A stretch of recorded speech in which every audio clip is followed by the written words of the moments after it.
കേരളത്തിന് ഈ ബഡ്ജറ്റിനകത്ത് നമ്മൾ ഏറ്റവും ന്യായമായ സാമാന്യമായ പ്രതീക്ഷ ചില കാര്യങ്ങളുണ്ടായിരുന്നു. നിങ്ങളോട് കഴിഞ്ഞ ദിവസം കേരള ഗവൺമെന്റ് ആവശ്യപ്പെട്ടിരുന്ന കാര്യങ്ങളെപ്പറ്റി വളരെ വിശദമായി കാര്യങ്ങൾ പറഞ്ഞിരുന്നു. അത് നമ്മുടെ വിവിധ മേഖലകളിൽ നമുക്ക് പ്രത്യേക ഒരു പാക്കേജ് കേരളത്തിന് വലിയ തോതിൽ സാമ്പത്തികമായി വെട്ടിക്കുറവ് വന്നു എല്ലാവരും അംഗീകരിക്കുന്നതാണ്. കണക്കുകൾ സംസാരിക്കുന്നതാണ്, രാഷ്ട്രീയമല്ല സംസാരിക്കുന്നത്. ഇതിനകത്ത് വലിയ ഹെഡ്ലൈൻ പ്രഖ്യാപനങ്ങൾ ഒന്നെണ്ണം നടത്തിയെന്ന് ഒഴിച്ചാൽ രാജ്യത്തിൻ്റെ സാമ്പത്തിക മേഖലയെ ശക്തിപ്പെടുത്താനോ ഏറ്റവും പ്രധാനമായ പ്രശ്നങ്ങൾക്ക് പരിഹാരം കാണാനോ ഉള്ള നിർദ്ദേശങ്ങളല്ല. ഈ ബഡ്ജറ്റിൽ പട്ടികജാതി പട്ടികവർഗ വിഭാഗങ്ങൾക്കോ പിന്നോക്ക വിഭാഗങ്ങൾക്കോ ന്യൂനപക്ഷങ്ങൾക്കോ യാതൊരു പ്രയോജനം ലഭിക്കുന്ന ഒരു പദ്ധതിയും പ്രഖ്യാപിച്ചിട്ടില്ല എന്നുള്ളതാണ്. കഴിഞ്ഞ കാലങ്ങളിൽ പ്രഖ്യാപിച്ചതിൻ്റെ ഒരു ആവർത്തനം മാത്രമാണ്. കേരളം ഉൾപ്പെടെയുള്ള തെക്കൻ ഇന്ത്യൻ സംസ്ഥാനങ്ങളോടുള്ള കനത്ത അവഗണനയും അതുപോലെ നിഷേധാത്മകമായിട്ടുള്ള നിലപാടുമാണ് ബഡ്ജറ്റ് പ്രസംഗത്തിൽ നിന്ന് മനസ്സിലാക്കാൻ കഴിയുന്നത്. കേരളം മുന്നോട്ട് വെച്ചിരിക്കുന്ന ആവശ്യങ്ങളോടൊന്നും കാര്യമായൊരു പ്രതികരണവും കാണിച്ചില്ല എന്ന് വേണം ഇപ്പോൾ മനസ്സിലാക്കാൻ. പൊതുവില് ഇലക്ഷൻ ലാക്കായിക്കൊണ്ടുള്ളൊരു ബജറ്റാണ്. പ്രതിപക്ഷ രാഷ്ട്രീയ കക്ഷികൾക്ക് ഒഴിച്ചുള്ളവർക്കെല്ലാം തന്നെ തൃപ്തികരമായിട്ടുള്ള ഒരു ബഡ്ജറ്റാണ് എന്നാണ് മനസ്സിലാക്കുന്നത്. പ്രത്യേകിച്ച് ഇടത്തരക്കാർക്ക് വളരെയധികം പ്രയോജനം ലഭിക്കുന്ന ബഡ്ജറ്റാണ്. കേന്ദ്ര സർക്കാർ പുതിയ ബജറ്റ് പ്രഖ്യാപിക്കുമ്പോൾ കേരളമടക്കമുള്ള ദക്ഷിണേന്ത്യൻ സംസ്ഥാനങ്ങൾക്ക് കടുത്ത അവഗണന നേരിടേണ്ടി വരികയാണ്. 12 ലക്ഷം രൂപ വരെ ശമ്പളമുള്ളവർക്ക് സാലറീഡ് ക്ലാസിന് ആദായ നികുതി ഒഴിവാക്കുന്ന വമ്പൻ പ്രഖ്യാപനം ധനമന്ത്രി നിർമ്മല സീതാരാമൻ ഇന്ന് നടത്തി. കെ സി വേണുഗോപാൽ പറഞ്ഞതുപോലെ ആ ഒറ്റ തലക്കെട്ടിൽ ഈ ബജറ്റിനെ മുക്കുകയും മറ്റെല്ലാ ജീവിത പ്രശ്നങ്ങളിൽ നിന്നും ഈ ബജറ്റ് പിന്തിരിഞ്ഞു നിൽക്കുകയും ചെയ്യുന്നുണ്ടോ? ഏതൊക്കെ സംസ്ഥാനങ്ങളാണ് വലിയ പ്രശ്നങ്ങളെ അഭിമുഖീകരിക്കുന്നത്, ആ പ്രശ്നങ്ങളെ അഭിസംബോധന ചെയ്യേണ്ടതുണ്ട് എന്ന അടിസ്ഥാന ഉത്തരവാദിത്തത്തിൽ നിന്ന് ഈ ബജറ്റ് മുഖം തിരിച്ചു കളഞ്ഞോ? കേരളത്തിൻ്റെ ആവശ്യങ്ങൾ, ശരിയായ ആവശ്യങ്ങൾ ഒന്നുപോലും പരിഗണിക്കാതെ രാഷ്ട്രീയമായ അവഗണന ഇത്തവണയും കേന്ദ്ര ബജറ്റ് നമ്മളോട് കാട്ടിയോ? ഇപ്പോൾ പ്രഖ്യാപിച്ചിരിക്കുന്ന ഈ ബജറ്റ് 5 ട്രില്യൺ എക്കണോമിയിലേക്ക് സഞ്ചരിക്കുമെന്ന് പ്രഖ്യാപിക്കുന്ന നമ്മുടെ ധനനയത്തിന് ഉതകുന്നതോ, നമ്മെ എല്ലാ അർത്ഥത്തിലും വളർത്താൻ പ്രാപ്തിയുള്ളതോ? ഈ വിഷയം സംസാരിക്കുന്നു ഇന്ന് സ്പെഷ്യൽ എഡിഷൻ. ഈ ചർച്ചയിൽ പാർലമെന്റ് അംഗമായി ടി മുഹമ്മദ് ബഷീർ, ഒപ്പം ഡോക്ടർ ജിൻഡോ ജോൺ കോൺഗ്രസ് നേതാവ്, BJP നിന്ന് K Soman, advocate K Anilkumar CPIM സംസ്ഥാന കമ്മിറ്റി അംഗം, ഡോക്ടർ മേരി ജോർജ് സാമ്പത്തിക വിദഗ്ധ എന്നിവരാണ് നമ്മോടൊപ്പം ഉള്ളത്. ആദ്യം ടി മുഹമ്മദ് ബഷീർ, 12 ലക്ഷം വരെയുള്ള സാലറീഡ് ക്ലാസ്സിന് ആദായ നികുതി ഇളവ് കൊടുക്കുക വഴി ഒറ്റ അടിക്ക് ഈ ബജറ്റ് വലിയ തോതിൽ പോപ്പുലറാണ്, അല്ലെങ്കിൽ വലിയ തോതിൽ മിഡിൽ ക്ലാസ്സിനെ ആകെ സ്വാധീനിക്കുന്നതാണെന്നൊരു പ്രതീതി ഉണ്ടാക്കാൻ BJP സർക്കാരിന് കഴിഞ്ഞിട്ടുണ്ട്. അത് ഒരർത്ഥത്തിൽ ഗുണപരവുമാണ് എന്ന് വാദിക്കപ്പെടുകയും ചെയ്യുന്നുണ്ട്. അപ്പോൾ അതിന് ഈ സർക്കാരിനെ അഭിനന്ദിച്ചുകൊണ്ടായിരിക്കുമോ നിങ്ങളെല്ലാവരും മറ്റു പ്രശ്നങ്ങൾ ചൂണ്ടിക്കാണിക്കുക?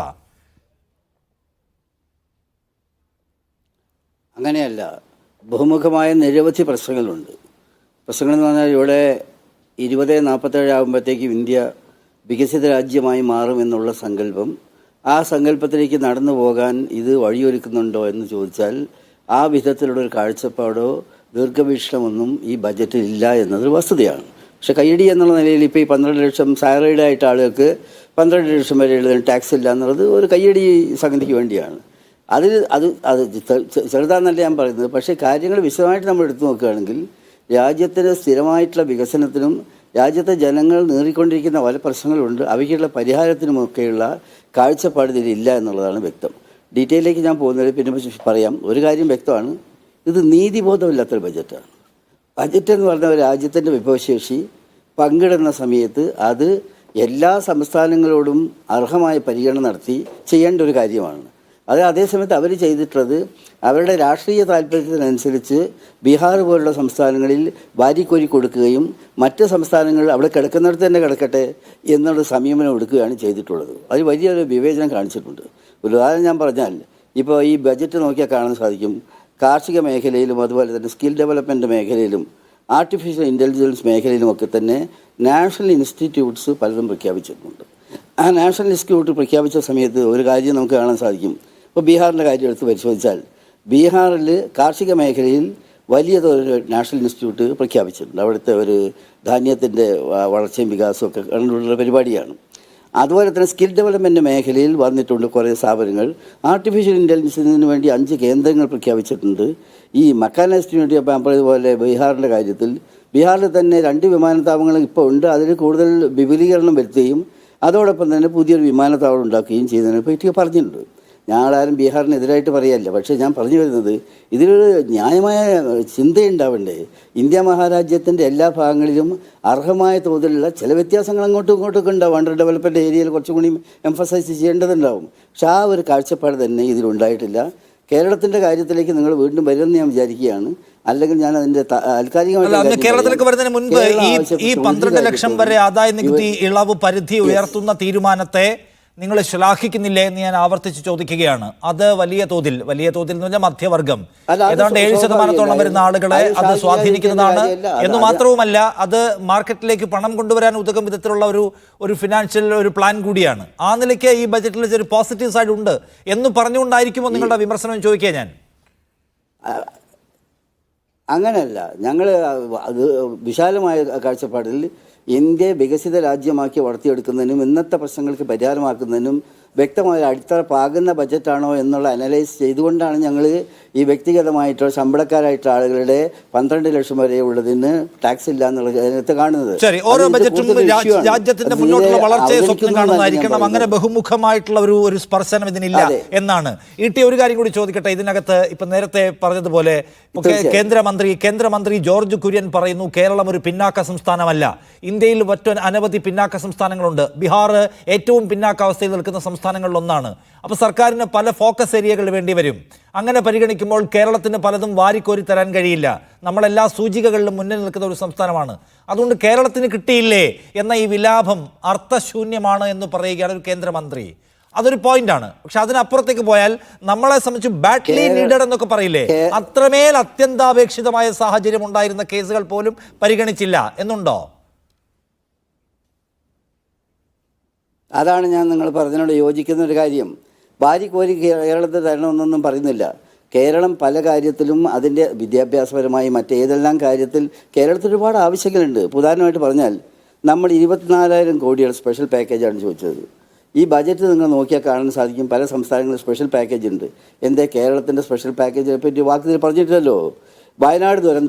വയനാട് ദുരന്തത്തിൻ്റെ കാര്യത്തിൽ നമ്മൾ ആകെ ദുഃഖിച്ചു, രാജ്യം ആകെ ദുഃഖിച്ചു. പക്ഷേ കേന്ദ്ര ഗവൺമെൻറ് ആ കാര്യത്തിൽ യാതൊരു ദുഃഖവും ഇല്ലെന്ന് ഈ ബജറ്റിലെ സംഗതിയും അതിനോട് കാണിച്ച അവഗണന നോക്കിയാൽ നമുക്ക് മനസ്സിലാക്കാൻ പറ്റും. വിഴിഞ്ഞത്തിൻ്റെ ഡെവലപ്മെൻറ്റ് അങ്ങ് പൂർത്തിയായാൽ കേരളത്തിൻ്റെ മുഖച്ഛായ മാറും. അത് മാത്രമല്ല രാജ്യത്താകെ അതിൻ്റേതായിട്ട് അലിയടികളും നന്മയുണ്ടാവും.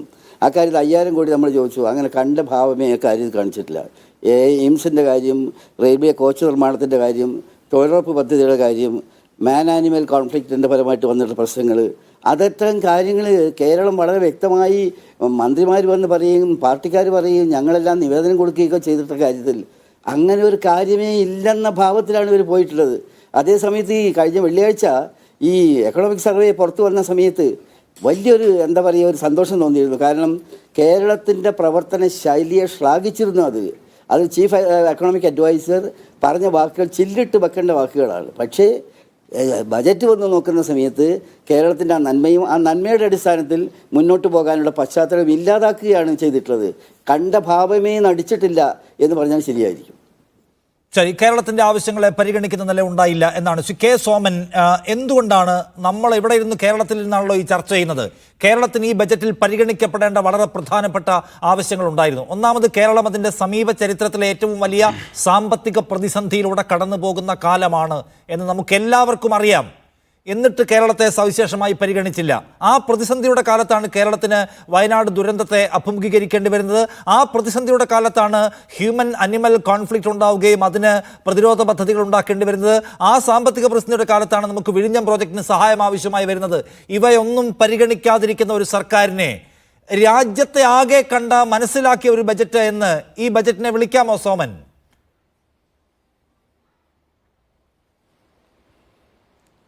നിഷാദെ, തീർച്ചയായിട്ടും ഈ ബഡ്ജറ്റ് സമഗ്രമായിട്ടുള്ള ബഡ്ജറ്റാണ്. നാളെയുടെ നന്മയുണ്ടാകുന്ന തരത്തിൽ ഈ നാടിനെ നയിക്കപ്പെടുന്ന ബഡ്ജറ്റാണ്. ബഹുമാനനായ ശ്രീ ET അങ്ങ് ആവർത്തിച്ച് ചോദിച്ചിട്ടും ഈ നികുതി സംബന്ധിച്ച് എടുത്തിട്ടുള്ള കേന്ദ്ര സർക്കാരിൻ്റെ ബഡ്ജറ്റിലെ സമീപനത്തെ ഒന്ന് പ്രശംസിക്കാൻ, ഒന്ന് അനുമോദിക്കാൻ, അത് അംഗീകരിക്കാൻ തയ്യാറാകാതെ പോകുന്നത് രാജ്യത്തെ പ്രതിപക്ഷത്തിൻ്റെ താല്പര്യത്തെ പ്രകടമാക്കുന്നതാണ്. ക്ഷീരമുള്ളോരകടിൻ ചുവട്ടിലും ചോര തന്നെ കൊതുകിന് കൗതുകം എന്ന നിലയിലാണ്.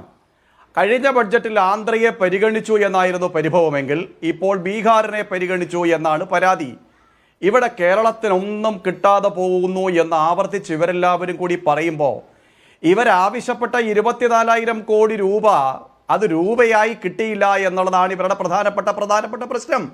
നോക്കൂ, കേരളം ഏറ്റവും കൂടുതൽ ചെറുപ്പക്കാർ ആശ്രയിക്കുന്ന MSME സെക്ടർ, ആ MSME സെക്ടറിന് വേണ്ടിയിട്ട് ഈ ബഡ്ജറ്റിൽ അനുവദിച്ചിട്ടുള്ള തുകയെ സംബന്ധിച്ചും അത് കേന്ദ്ര സർക്കാരിൻ്റെ ബഡ്ജറ്റിലെ സമീപനവും നമ്മുടെ കേരളത്തിലെ ചെറുപ്പക്കാർക്ക് ഗുണം ചെയ്യുന്നതല്ലേ?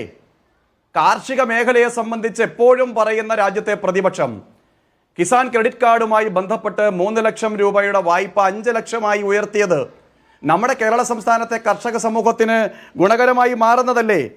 കേരള സംസ്ഥാനത്തിൻ്റെ അടിസ്ഥാന പശ്ചാത്തല സൗകര്യ വികസനത്തിന് 1.5 ലക്ഷം കോടി രൂപ പലിശയില്ലാതെ 50 വർഷത്തെ തിരിച്ചടവിൽ കൊടുക്കാൻ വേണ്ടി തീരുമാനമെടുക്കുന്നത് നമ്മുടെ സംസ്ഥാനത്തിന് ഗുണകരമാകുന്നതല്ല എന്നാണോ പറയുന്നത്?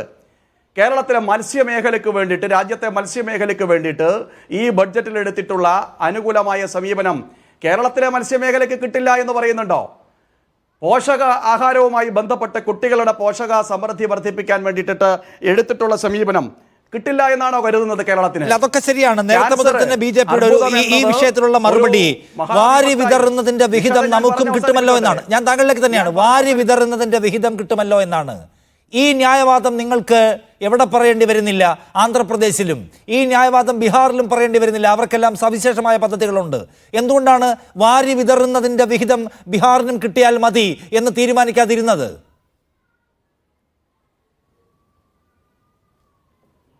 സ്വാഭാവികമായിട്ടും അങ്ങ് ആദ്യം സൂചിപ്പിച്ചതുപോലെ ബഹുമാനനായ കേരളത്തിൽ നിന്നുള്ള മന്ത്രിയുടെ പ്രതികരണത്തെ സംബന്ധിച്ച് അങ്ങ് പറഞ്ഞല്ലോ, രാജ്യത്തിന് വേണ്ടിയിട്ടാണ് ഈ ബഡ്ജറ്റ് അവതരിപ്പിക്കുന്നത്.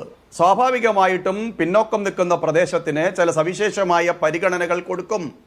അത് കൊടുക്കാറുണ്ട്. അത് NDA സർക്കാർ മാത്രമല്ല, രാജ്യത്ത് UPA സർക്കാർ അധികാരത്തിലിരുന്ന സമയത്തും ഒറ്റയ്ക്ക് കോൺഗ്രസ് ഭരിച്ച കാലഘട്ടത്തിലും ഈ നിലയിലുള്ള സമീപനം ബഡ്ജറ്റിൽ മനസ്സിലാവുന്നതാണ്. ശരിയാണ്. സാമൂഹ്യ സൂചികകളിൽ നമ്മളെക്കാൾ പിന്നിൽ നിൽക്കുന്ന ഒരു സംസ്ഥാനത്തിന് സവിശേഷമായ സഹായം ചെയ്യേണ്ടി വരും. അവർക്ക് കൊടുക്കുന്നതെല്ലാം കേരളത്തിന് ആവശ്യമില്ല. കേരളം പല നിലയ്ക്കുള്ള വികാസം സാധ്യമാക്കിയ സംസ്ഥാനമാണ്. പക്ഷേ നമ്മൾ ആ സാധ്യമാക്കിയതിന്റെ പേരിൽ നമ്മളെ ശിക്ഷിക്കാൻ തീരുമാനിക്കുന്നു എന്നല്ല ഇപ്പൊ ജോർജ് കുര്യൻ പറയുന്നതിന്റെ മലയാളം. വേണ്ട, എല്ലാം വേണ്ട. ഈ ബീഹാറിന് പ്രളയ നിർമ്മാർജ്ജന പാക്കേജ് കൊടുത്തിട്ടുണ്ട്. നമ്മൾ അനുഭവിക്കുന്നില്ലേ പ്രകൃതി ദുരന്തത്തിന്റെ വലിയ കെടുതി? അതിന് നമുക്കും സഹായം തരിക എന്നതല്ലേ സാമാന്യ നീതി? അതെന്തുകൊണ്ടുണ്ടാവുന്നില്ല? ഇന്ന് ഈ രാജ്യത്ത് ഹ്യൂമൻ അനിമൽ കോൺഫ്ലിക്റ്റിന്റെ പേരിൽ ഏറ്റവും കെടുതി അനുഭവിക്കുന്ന സംസ്ഥാനങ്ങളിൽ ഒന്ന് കേരളമാണ്. മറ്റെല്ലാ സംസ്ഥാനങ്ങളും അങ്ങനെ അനുഭവിക്കുന്നില്ല. അപ്പം നമ്മുടെ സ്പെഷ്യൽ കേസാണ്. ബീഹാറിൻ്റെ ദാരിദ്ര്യാവസ്ഥ എന്ന സ്പെഷ്യൽ കേസ് പോലെ നമുക്കിവിടെ സ്പെഷ്യൽ കേസുകളുണ്ട്. ഈ വയനാട് സ്പെഷ്യൽ കേസാണ്, ഈ അനിമൽ കോൺഫ്ലിക്റ്റ് സ്പെഷ്യൽ കേസാണ്, വിഴിഞ്ഞം സ്പെഷ്യൽ കേസാണ്. ആ സ്പെഷ്യൽ കേസുകൾ പരിഗണിക്കില്ല. പരിഗണിക്കുന്നത് ഞങ്ങൾക്ക് വോട്ട് കിട്ടാനുള്ള സംസ്ഥാനങ്ങളിലെ സ്പെഷ്യൽ കേസുകൾ മാത്രമാണ് എന്നതില്ല. അനീതിയല്ലാതെ മറ്റെന്താണ് ശ്രീ സോമൻ? നിഷാദേ, അങ്ങ് ഇടയ്ക്കിടയ്ക്ക് എന്നോട് ചോദ്യങ്ങൾ ചോദിക്കുന്നത് കൊണ്ട് എനിക്ക് ഉത്തരങ്ങൾ പൂർത്തീകരിക്കാൻ കഴിയാതെ പോകുന്നുണ്ട്. നമുക്ക് ഈ അടുത്ത കാലത്തുണ്ടായ വയനാട് ദുരന്തത്തിൻ്റെ നൊമ്പരം രാജ്യത്തിൻ്റെ പ്രധാനമന്ത്രി നേരിട്ട് വന്ന് പ്രകടിപ്പിക്കുകയും അതിൽ അദ്ദേഹം കൃത്യമായിട്ടുള്ള സമീപനം സ്വീകരിക്കുകയും ചെയ്തുകൊണ്ട് സംസ്ഥാനത്തെ SDRFന് കൊടുത്തിട്ടുള്ള ഫണ്ടിൻ്റെ തുകയെ സംബന്ധിച്ചൊന്നും ഞാനിപ്പോൾ പറയാൻ ആഗ്രഹിക്കുന്നില്ല. ഇത് പലതവണ നമ്മൾ ചർച്ച ചെയ്തതാണ്. അത് കോടതി കയറിയിട്ടുള്ള ഒരു കാര്യമാണ്. സംസ്ഥാനത്തിന്റെ മുഖ്യമന്ത്രിയുടെ ദുരിതാശ്വാസ നിധിയിലേക്ക് വന്ന പണത്തെ സംബന്ധിച്ച് നമ്മൾ ചർച്ച ചെയ്തതാണ്. വയനാടിനു വേണ്ടിയിട്ട്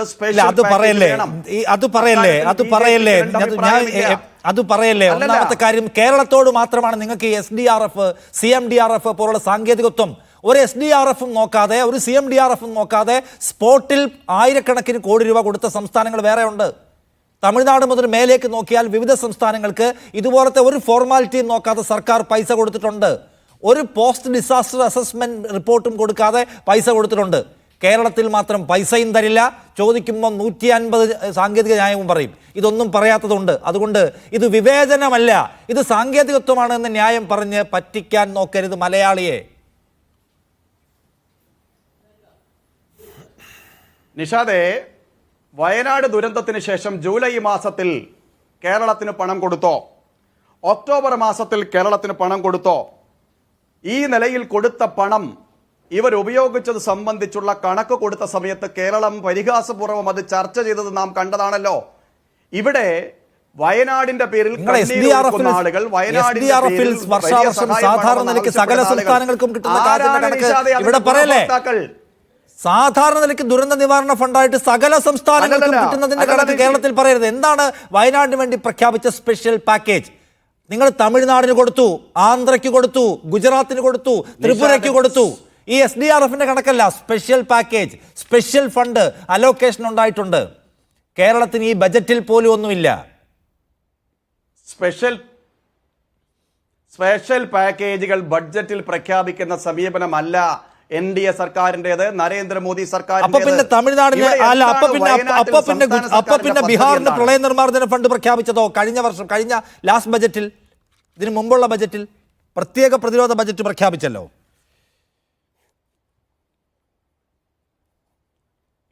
തീർച്ചയായിട്ടും കേരളത്തിനും കൊടുത്തല്ലോ. ഈ ദുരന്തവുമായി ബന്ധപ്പെട്ട് ജൂലൈ മാസത്തിലും ഒക്ടോബർ മാസത്തിലും കേന്ദ്ര സർക്കാരിന്റെ സഹായം SDRF ഫണ്ടിലേക്ക് കൊടുത്തിട്ടുണ്ടല്ലോ. ഇവിടെ 7 മാസം പിന്നിടുന്നല്ലോ നിഷാദെ. നമ്മൾ വയനാട് ദുരന്തത്തിന്റെ കാലം കഴിഞ്ഞിട്ട് 7 മാസം പിന്നിടുന്ന സമയത്ത് അവിടെ വീട് വേണ്ട ആളുകളുടെ പട്ടിക പോലും സംസ്ഥാന സർക്കാരിന് തയ്യാറാക്കാൻ കഴിയാതെ അവരിങ്ങനെ നിസ്സഹായരായി നിൽക്കുമ്പോൾ ഞങ്ങൾക്ക് വയനാടിന് പ്രത്യേകമായി പാക്കേജ് വേണമെന്ന് പറഞ്ഞാൽ വയനാട്ടിലെ ദുരിതം അനുഭവിക്കുന്ന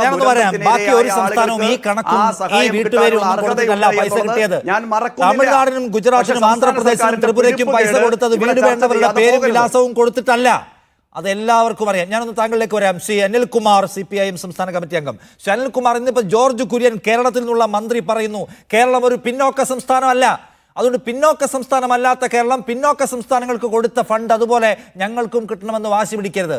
ഇനി വേണമെങ്കിൽ തരാം, പിന്നോക്ക സംസ്ഥാനമാണ് എന്ന് പ്രഖ്യാപിക്ക്, പിന്നോക്കമാവ് എന്നാണ്. ഇതാണ് കേന്ദ്ര സർക്കാരിന്റെ നയം. ഞങ്ങൾക്കിപ്പോൾ ഇവിടെ ഊന്നലില്ല എന്ന് അദ്ദേഹം പച്ചയ്ക്ക് പറഞ്ഞു. കേരളം പിന്നോക്ക സംസ്ഥാനമല്ലാതായത്, കേരളം പുരോഗമന സംസ്ഥാനമായത് എങ്ങനെ? അതാണ് ജോർജ് കുര്യനുള്ള മറുപടി.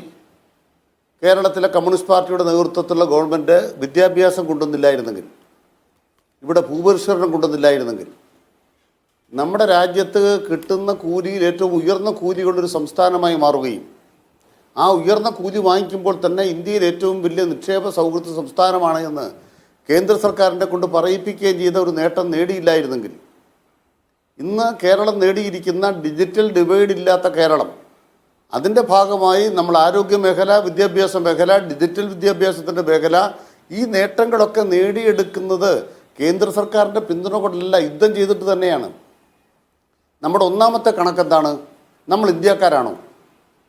ഇന്ത്യക്കാരാണെങ്കിൽ ഇന്ത്യ ഗവൺമെൻറ്റിന് എല്ലാ സംസ്ഥാനങ്ങൾക്കും വേണ്ടി പിരിക്കുന്ന നികുതിയിൽ നിന്നും കേരളത്തിന് കിട്ടേണ്ട കാശ് തരുമോ? ജനസംഖ്യാനുപാതികമായി തന്നാൽ മതി. 4% ജനസംഖ്യയുണ്ട് മലയാളിക്ക്. ഇപ്പോൾ നമുക്ക് കിട്ടിക്കൊണ്ടിരിക്കുന്ന 1.92 ആണ്. നിങ്ങൾ 4% കാശ് തന്നാൽ മതി. ഞങ്ങൾ അങ്ങോട്ട് തരുന്ന നികുതിയിൽ നിന്നും 4% പണം തന്നാൽ മതി. അത് ജോർജ് കുര്യൻ്റെ വീട്ടിൽ നിന്ന് വേണ്ട, മോദിയുടെ വീട്ടിൽ നിന്ന് വേണ്ട. എന്തുകൊണ്ട് തരുന്നില്ല? ഇനി വികസിത സംസ്ഥാനങ്ങൾക്ക് വികസിതരുടെ പ്രശ്നങ്ങളല്ലേ ഉള്ളത്? കേരളത്തിൽ സ്കൂൾ വിദ്യാഭ്യാസത്തിനാണോ കാശ് വേണ്ടത്, അതോ സർവകലാശാല വിദ്യാഭ്യാസത്തിനാണോ കാശ് വേണ്ടത്? ഒരു വിജ്ഞാന സമ്പദ് വ്യവസ്ഥ ഉണ്ടാകുമ്പോൾ കേരളത്തിൽ സർവകലാശാല വിദ്യാഭ്യാസത്തിന് ഫണ്ട് തരണം. തരുമോ ഇവർ? സ്കൂൾ വിദ്യാഭ്യാസത്തിൽ സ്കൂളില്ല, ഇൻ്റർനെറ്റ് എന്ന് പറഞ്ഞാൽ കേരളത്തിൻ്റെ ഇത് ആവശ്യം. ഇനി കേരളത്തിൽ ഇന്ത്യയിലെ മറ്റു പല സംസ്ഥാനങ്ങളിൽ നിന്ന് വ്യത്യസ്തമായി ആയുർദൈർഘ്യം കൂടുതലാണ്. വയോജന കമ്മീഷൻ പിണറായി സർക്കാർ പ്രഖ്യാപിച്ചിട്ടുണ്ട്. അപ്പോൾ പ്രായമായവരുടെ എണ്ണം കേരള ജനസംഖ്യയിൽ കൂടുതലാകുമ്പോൾ ആ ജനസംഖ്യയിലെ മാറ്റം, ഡെമോഗ്രഫിയിലെ മാറ്റം വെച്ചിട്ട് പ്രായമായവർക്ക് വേണ്ടി പ്രത്യേക പദ്ധതി വേണം. കേന്ദ്ര സർക്കാർ കേരളത്തിൻ്റെ പ്രത്യേക ആവശ്യങ്ങൾ, 2ാം തലമുറ 3ാം തലമുറ പ്രശ്നങ്ങൾക്ക് പരിഹാരം കാണാനുള്ള പണം തരുമോ? ആ പണം തരുന്ന ഔദാര്യമല്ലെന്ന്, അങ്ങോട്ട് കൊടുത്തതിൽ നിന്ന് വിഹിത ചോദിക്കുന്നത്. അല്ലാണ്ട് വേറെ ഒരു പ്രത്യേകതയൊന്നും വേണ്ട. BJP-ക്കാരായതുകൊണ്ട് ഒരു സഹായം വേണ്ട. ധനകാര്യ കമ്മീഷന്റെ മാനദണ്ഡത്തിൽ മാറ്റം വരുത്തുമോ? നമ്പർ 1 ചോദ്യം. രണ്ടാമത്തെ പ്രധാനപ്പെട്ട ചോദ്യം എന്താണ്? ഒരു എയിംസിന് കേരളത്തിന് അർഹതയില്ലേ? നമ്മളൊരു നാട് വികസിച്ചു, നിങ്ങൾ തന്നെ സംഭവിച്ചു. അങ്ങനെയാണ് നമുക്ക് എയിംസ് തരാത്ത എന്താണ്? 2000 ഏക്കർ സ്ഥലമാണ് വ്യവസായ ഇടനാഴിക്ക് പാലക്കാട് വാങ്ങിച്ചിട്ടത്. എത്ര കാശുണ്ട്? ഇവിടെ BJP നേതാവ് പറയുന്നത് കേട്ടു 1.5 ലക്ഷം കോടി രൂപയുടെ കാപ്പക്സിൻ്റെ ഫണ്ട് ഉണ്ടെന്ന്. കേരളത്തിനില്ല കേട്ടോ, കേരളത്തിന് പ്രഖ്യാപിച്ചിട്ടില്ല. 1.5 ലക്ഷം കോടി രൂപയുടെ കാപ്പക്സ് ഫണ്ട് ഉണ്ടെന്ന് പറഞ്ഞിട്ട് കേരളത്തിനത് പ്രഖ്യാപിച്ചിട്ടില്ല. ഇല്ലാത്ത കാര്യം ഉണ്ടെന്ന് അദ്ദേഹം ഇവിടെ ചർച്ച പറഞ്ഞ് ഞാൻ കേട്ടു. നിങ്ങൾ ആലോചിച്ചു, ഒന്നുകൂടെ റീവൈൻഡ് ചെയ്ത് കേട്ടു. അത് എവിടുന്ന് ആകാശ്? കേരളത്തിന് അങ്ങോട്ട് പണം തന്നിട്ടില്ല. എന്നാൽ വിഴിഞ്ഞത്തിനൊരു ശകലം പൈസ ചോദിച്ചു, തിരിച്ചു തരാമെന്നേ. കാപ്പക്സ് ഫണ്ടിനകത്ത് കേരളം ചോദിച്ച പൈസ വിഴിഞ്ഞത്തിന് തരാമോ? വിഴിഞ്ഞം തുറമുഖം അന്താരാഷ്ട്ര തുറമുഖമാണ്, ലോകത്തെ ഏറ്റവും വലിയ തുറമുഖമായിട്ട് വളർത്തുകയാണ്. അങ്ങനെ വളർന്നാൽ കേരളത്തിൻ്റെ സമ്പദ്ഘടന വളർന്നാൽ ഇന്ത്യയുടെ സമ്പദ്ഘടന വളരുന്നത്. അതിനാണ് കാശ് ചോദിക്കുന്നത്. ഇന്ത്യയെ വളർത്താനാണ് മലയാളി പൈസ ചോദിക്കുന്നത്. ഇന്ത്യ രാജ്യത്തെ വളർത്താനാണ്. ഇന്ന് ഇന്ത്യയിൽ ഏറ്റവും കൂടുതൽ ഇൻകം ടാക്സ് ശതമാനത്തിൻ്റെ വർധനവ് കേരളത്തിലാണെന്ന് നിർമ്മലാ സീതാരാമൻ പറഞ്ഞു കേട്ടോ. ഇന്നലത്തെ സാമ്പത്തിക അവലോകനത്തിൽ കേരളത്തിൽ നിന്ന് ലഭിക്കുന്ന ഇവിടുത്തെ മലയാളികൾ കൊണ്ടുതരുന്ന ഏറ്റവും പ്രധാനപ്പെട്ട വിദേശ നാണയത്തിൻ്റെ തുക അത് ഇന്ത്യ ഗവൺമെൻറ് അക്കൗണ്ടിലേക്കാണ്, കേരളത്തിൻ്റെ പ്രത്യേക അക്കൗണ്ടിലേക്കല്ല. ആ കാശൊക്കെ വാങ്ങിച്ചിട്ട് ഇന്ത്യ മുഴുവൻ വിതരണം ചെയ്യുമ്പോഴേ മലയാളി എന്നുള്ള മനുഷ്യർ ഇന്ത്യക്കാരാണെന്നൊരു വികാരം വേണം. അത് BJP-ക്കാർ അവർ ഇങ്ങനെ കൈകാര്യം ചെയ്യുന്നത് വിവേചനപരമാണ്, ധിക്കാരപരമാണ്. ഇന്ന് ബഹുമാനപ്പെട്ട BJP നേതാക്കൾ എന്താ പറയുന്നത്? കണക്ക് കൊടുത്തില്ല. ഏതിൻ്റെ കണക്കാണ് വേണ്ടത്? നിങ്ങൾക്ക് ഏതിൻ്റെ കണക്കാണ് വേണ്ടത്? വയനാട് ദുരന്തം, ആ വയനാട് ദുരന്തമായിട്ട് ഏതെങ്കിലും കണക്ക് നിങ്ങൾക്ക് ആവശ്യമുണ്ടോ? പ്രധാനമന്ത്രി നരേന്ദ്രമോദി എഴുതി ഇങ്ങോട്ട് അയച്ചേ, ഏത് കണക്ക് വേണമെന്ന്. ഒരു കണക്കും വേണമെന്ന് എഴുതി അയച്ചിട്ടില്ല. കാരണം കേന്ദ്ര സർക്കാർ ഉദ്യോഗസ്ഥന്മാരും സംസ്ഥാന സർക്കാർ ഉദ്യോഗസ്ഥന്മാരോട് ഒരുമിച്ചിരുന്ന നിവേദനം തയ്യാറാക്കിയത്. അത് റിപ്പോർട്ട് കിട്ടിയെന്നുള്ളതും അത് പഠിച്ചുകൊണ്ടിരിക്കുകയെന്ന് മറുപടി തന്നിട്ട് ബാക്കിയൊന്നും വന്നിട്ടില്ല കേട്ടോ. വയനാടുമായി ബന്ധപ്പെട്ടൊരു വെള്ളി രൂപ ഇങ്ങോട്ട് കിട്ടിയില്ല. മോദി വണ്ടിയെ വന്നതിൻ്റെ കാശ് വേറെ ചാർജ് ചെയ്തു. നിങ്ങൾ ഹെലികോപ്റ്ററിൽ സൈന്യം വന്നതിൻ്റെ കാശ് എത്രയാണ് ചോദിച്ചത്? എത്രയാണ് ചോദിച്ചത്? വല്ല വിവേചനമുണ്ടോ? നമ്മൾ കേരളം പറയുന്നത് എന്താണ്? ഇവിടെ ബഹുമാനപ്പെട്ട അവതാരകൻ പറഞ്ഞപ്പോൾ ഒരു കാര്യം പറഞ്ഞു, സാമ്പത്തിക പ്രതിസന്ധി കേരളത്തിനുണ്ട്. കേരളത്തിന് സാമ്പത്തിക പ്രതിസന്ധി ഉണ്ടാക്കുന്നതാണ് കേന്ദ്രം. കേരളത്തിന് പ്രത്യേകിച്ച് സാമ്പത്തിക പ്രതിസന്ധി ഇല്ല. നിർമ്മലാ സീതാരാമൻ എത്ര രൂപ കടം കൊടുക്കുന്നത്? 16 ലക്ഷം കോടി രൂപ. യഥാർത്ഥത്തിൽ ധന ഉത്തരവാദിത്വ നിയമപ്രകാരം നിർമ്മലാ സീതാരാമൻ എടുക്കാവുന്ന കടം 10 ലക്ഷം കോടിയേ ഉള്ളൂ. എന്ന് പറഞ്ഞാൽ ഓരോ വർഷവും ധന ഉത്തരവാദിത്വ നിയമം ലംഘിച്ച് 6 ലക്ഷം കോടി രൂപ കടമെടുക്കുന്ന ഇന്ത്യ രാജ്യത്തെ സാമ്പത്തിക ഉത്തരവാദിത്വമില്ലാത്തൊരു ധനകാര്യമന്ത്രിയാണ് നിർമ്മലാ സീതാരാമൻ. അവർ നമ്മളെ ഞെരുക്കുകയാണ്. ആ ഞെരുക്കത്തിന് നമ്മൾ വിട്ടുകൊടുക്കുകയും നമുക്ക് മറ്റൊരു സഹായവും ചെയ്യില്ല എന്ന കടുത്ത തീരുമാനം എടുക്കുകയും ഒരു കാര്യം കൂടെ 2 ലക്ഷം രൂപ അല്ല 12 ലക്ഷം രൂപ വരുമാനമുള്ളവർക്ക് നികുതി ഇൻകം ടാക്സ് ഇല്ല. പക്ഷെ ഒരു കാര്യം മനസ്സിലാക്കിക്കോണം, ഇവിടുത്തെ സാധാരണക്കാരൻ്റെ മേലെ GST എന്ന് പറഞ്ഞിട്ട് എല്ലാത്തിനും നികുതി ഏർപ്പെടുത്തിയില്ലേ? നിങ്ങളിപ്പോൾ പരിപ്പ് വടയ്ക്കും കട്ടൻ ചായയ്ക്കും പിന്നെന്താണ് ഏത്തക്കാപ്പത്തിനും GST കൊണ്ടുവരാൻ പോകില്ലേ? ആദായ നികുതി നിയമത്തിൻ്റെ ഭേദഗതി പാർലമെൻറ്റിലേക്ക് കൊണ്ടുവരാൻ പോകുന്നേ ഉള്ളൂ. ഈ 12 ലക്ഷത്തിൻ്റെ ഘടന എങ്ങനെയാണെന്ന് വരാൻ പോകുന്നേ ഉള്ളൂ. ശരി, അത് വരുമ്പോൾ നോക്കാം എന്നാണ് CT മുഹമ്മദ് ബഷീർ അദ്ദേഹത്തിന് നമ്മുടെ ചർച്ചയിൽ ഇറങ്ങണം. അതിന് മുമ്പ് ഒരു ചോദ്യം കൂടി. CT മുഹമ്മദ് ബഷീർ, ഇത് സമ്പൂർണ്ണമായും ഒരു തെരഞ്ഞെടുപ്പ് ബജറ്റാണെന്ന് വിചാരിക്കുന്നുണ്ടോ? ഈ ബജറ്റിന്റെ ഏറ്റവും വലിയ ഹൈലൈറ്റ് 12 ലക്ഷം വരെയുള്ള സാലറി ക്ലാസ്സിന് ഇനി നികുതി കൊടുക്കേണ്ടതില്ല എന്നതാണ് നമ്മൾ മനസ്സിലാക്കുന്നത്. അത് നോക്കുകയാണെങ്കിൽ ഒരു പക്ഷേ ഒരു 7% സംതിങ് മാത്രമേ ഇന്ത്യൻ പോപ്പുലേഷനിൽ സാലറിഡ് ക്ലാസ് ഉള്ളൂ. അവർക്ക് മാത്രമേ ഇത് ബെനിഫിറ്റ് ഉണ്ടാക്കാൻ പോകുന്നുള്ളൂ എന്നതാണ്. ബാക്കി വരുന്ന 93% പേർക്ക് ഏതെങ്കിലും തരത്തിൽ ഹെൽപ്ഫുൾ ആയിട്ടുള്ള 2% ഉള്ളൂ. സോറി 2% അബവ് മാത്രമേ ഉള്ളൂ. My mistake. അപ്പോൾ അത്രേ ഉള്ളൂ. ബാക്കിയുള്ള ആളുകളെ ഏത് നിലയ്ക്ക് സഹായിക്കുന്നുള്ള ക്വസ്റ്റ്യൻ അവിടെ കിടക്കുകയാണ്. പക്ഷേ ഈ പ്രഖ്യാപനത്തിന് പിന്നിൽ ഡൽഹി തെരഞ്ഞെടുപ്പുണ്ട്. ഡൽഹി തെരഞ്ഞെടുപ്പിൽ മധ്യവർഗത്തെ പ്ലേസ് ചെയ്യാന്ന് പറയുന്ന വലിയൊരു ഒരു സമീപനത്തിൻ്റെ ആവശ്യമുണ്ട്. അതിൽ മാത്രമാണോ സർക്കാർ ഇത്തവണ ഫോക്കസ് ചെയ്തിട്ടുള്ളത്? സർക്കാർ ഫോക്കസ് ചെയ്തിട്ടുള്ളത് അവരുടെ രാഷ്ട്രീയ താല്പര്യം തന്നെയാണ്. രാഷ്ട്രീയ താല്പര്യം തന്നെയാണ് അതിൻ്റെ ലക്ഷണങ്ങളാണ് ബീഹാറിലൊക്കെ ചെയ്തതും അവർ ഈ എടുത്തിട്ടുള്ള പൊതുവായിട്ടുള്ള സമീപനവും. ഒരു കാര്യം കൂടി ഞാനിവിടെ പറയട്ടെ ക്ലോസ് ചെയ്തുകൊണ്ട്. കേരളം മുമ്പിലാണ്, അതുകൊണ്ട് കേരളത്തിനൊരു കാര്യം വേണ്ട എന്ന് പറയുന്ന ആ സിദ്ധാന്തം ഉണ്ടല്ലോ, ആ സിദ്ധാന്തം തെറ്റാണ്. കേരളം സോഷ്യൽ ഇൻഡിക്കേറ്ററിൽ മുന്നിലാണ്. അത് കേരളത്തിൽ തന്നെയുള്ള ഇപ്പോൾ എക്കണോമിക് സർവേ പറഞ്ഞതുപോലെ കേരളത്തിൽ തന്നെയുള്ള കമ്മ്യൂണിറ്റിയൊക്കെ ബന്ധപ്പെടുത്തിക്കൊണ്ട് ചെയ്തിട്ടുള്ള ശാക്തീകരണ പ്രവർത്തനങ്ങളുടെ ഭാഗമായി കേരളത്തിൻ്റെ ആ സമീപന രീതിയെ ബഹുമാനിക്കേണ്ടതുണ്ടെന്നും അത് മാതൃകാപരമാണെന്ന് പോലും എക്കണോമിക് സർവേ പറഞ്ഞിട്ടുള്ള കാര്യമാണ്. അതേസമയത്ത് എൻ്റെ സ്നേഹിതൻ ഇവിടെ പറഞ്ഞത് മറ്റൊരു കാര്യമുണ്ട്. എന്താണ്? കേരളത്തിന് ആവശ്യമായ ഒരു വികസന സംസ്കാരമുണ്ട്. അതായത് ഉദാഹരണമായിട്ട് പറഞ്ഞാൽ കേരളത്തിൽ വിദ്യാഭ്യാസ സമ്പന്നരായിട്ട് ആൾക്കാരുണ്ട്. ഈ രാജ്യം എന്ന് പറയുന്നത് ലോകം എല്ലാം തന്നെ, ഈ രാജ്യം മാത്രമല്ല, നോളജ് ഡ്രൈവൺ സൊസൈറ്റിയാണ്. വിജ്ഞാനത്തിൽ അധിഷ്ഠിതമായതാണ് ലോകത്തിൻ്റെ സമ്പദ്ഘടന. ധാതു സമ്പത്തോ ഇൻഡസ്ട്രിയൽ വെൽത്തോ അഗ്രികൾച്ചറോ അല്ല. ആ സമ്പത്ത് ഏറ്റവും ഉള്ള, അതായത് മാൻ പവർ ജനറേഷനിൽ ലോകത്തിൽ വിജ്ഞാനം മാനദണ്ഡമായി എടുത്ത ലോകഘടനയിൽ കേരളത്തിൽ ഒരുപാട് ആവശ്യങ്ങളുണ്ട്. ആ ആവശ്യങ്ങൾ ഏതെങ്കിലും പരിഗണിച്ചോ? ഉദാഹരണമായിട്ട് ലേറ്റസ്റ്റ് എന്താണ് ടെക്നോളജിയിൽ ഇത് ആർട്ടിഫിഷ്യൽ ഇൻ്റലിജൻസ്, സ്കിൽ ഡെവലപ്മെൻറ്റ്, ഇതിൽ 5 സെൻറ്റർ കൊടുത്തിട്ട് നാഷണൽ ഇമ്പോർട്ടൻസിൽ ഇത്രയും മുന്നോട്ട് വന്നിട്ടുള്ള ആ മേഖലയിൽ, ഇത്രയും വലിയ മാൻ പവറുള്ള മേഖലയിൽ ഈ കേരളത്തിന് ആവശ്യമായിട്ടുള്ളത് ആ മാൻ പവറിന് ഉപയോഗപ്പെടുത്താൻ പറ്റുന്ന വിധത്തിലുള്ള സ്ഥാപനങ്ങളാണ്. അക്കാര്യത്തിൽ ഒന്നുപോലും കൊടുക്കാതെ 5 ഇൻസ്റ്റിറ്റ്യൂട്ട് ഒരു ഭാഗത്ത് കൊടുത്തത് തെറ്റല്ലേ? ഇത്രയും ആവശ്യമുള്ള കേരളത്തിൻ്റെ നീട് നോക്കിയിട്ട് ചെയ്യണം. സാമ്പത്തിക രംഗത്തുള്ള ദാരിദ്ര്യം മാറ്റുക എന്നുള്ളതല്ല ബജറ്റിൻ്റെ ഒരു ലക്ഷ്യം. ഒരു ലക്ഷ്യത്തിലൊന്നാണ്. അതേ സമയത്ത് ഓരോ സംസ്ഥാനത്തിൻ്റെയും വ്യത്യസ്ത ഭാവങ്ങൾ കണ്ടുകൊണ്ട് അതിന് ഉയർത്തിക്കൊണ്ടുവരാൻ വേണ്ടിയുള്ള പരിശ്രമങ്ങൾ അത് വളരെ പ്രധാനമാണ്. അക്കാര്യത്തിൽ ഏറ്റവും മുന്തിയ പരിഗണന കിട്ടേണ്ട ഒരു സംസ്ഥാനമാണ് കേരളം. ആ നീട് മനസ്സിലാക്കാതെ കേരളം മുന്നോട്ട് വന്നിരിക്കുന്നു. അതുകൊണ്ടാണ് കൊടുക്കാത്തതെന്ന് നമ്മുടെ നാട്ടിലെ സ്നേഹിതന്മാർ തന്നെ രക്ഷപ്പെടാൻ വേണ്ടി രാഷ്ട്രീയമായിട്ട് പറയുന്നത് സങ്കടകരമായ കാര്യമാണ് എന്നാണ് എനിക്ക് സൂചിപ്പിക്കാനുള്ളത്. ശരി, thank you CT Muhammad Basheer. ജിൻഡോ, നോക്കൂ, കേരളത്തോടുള്ള കേന്ദ്ര സർക്കാരിൻ്റെ സമീപനം നമ്മളെല്ലാവരും കണ്ടുകൊണ്ടേയിരിക്കുന്നു. കേരളത്തെ സാമ്പത്തികമായി ഞെരുക്കുക, കേരളത്തിൻ്റെ ഫണ്ട് ഫ്ലോ കുറയ്ക്കുക എന്ന നയത്തെ മുൻനിർത്തിക്കൊണ്ട് കേന്ദ്ര സർക്കാർ പ്രവർത്തിക്കുന്നു എന്ന് സാധാരണ നിലയ്ക്ക് വിചാരിക്കാൻ കഴിയുന്ന അനവധിയായ ഉദാഹരണങ്ങൾ നമ്മുടെ മുമ്പിലുണ്ട്. അവസാനത്തേതാണ് ഈ ബജറ്റ്. അതുകൊണ്ട് കേരളം ഞെരുങ്ങുന്നുണ്ടെങ്കിൽ അതിന് കേന്ദ്ര സർക്കാർ ഒരു പ്രധാന കാരണക്കാരനാണ് എന്ന വാദം നിങ്ങൾ ഈ ഘട്ടത്തിലെങ്കിലും അംഗീകരിക്കുമോ?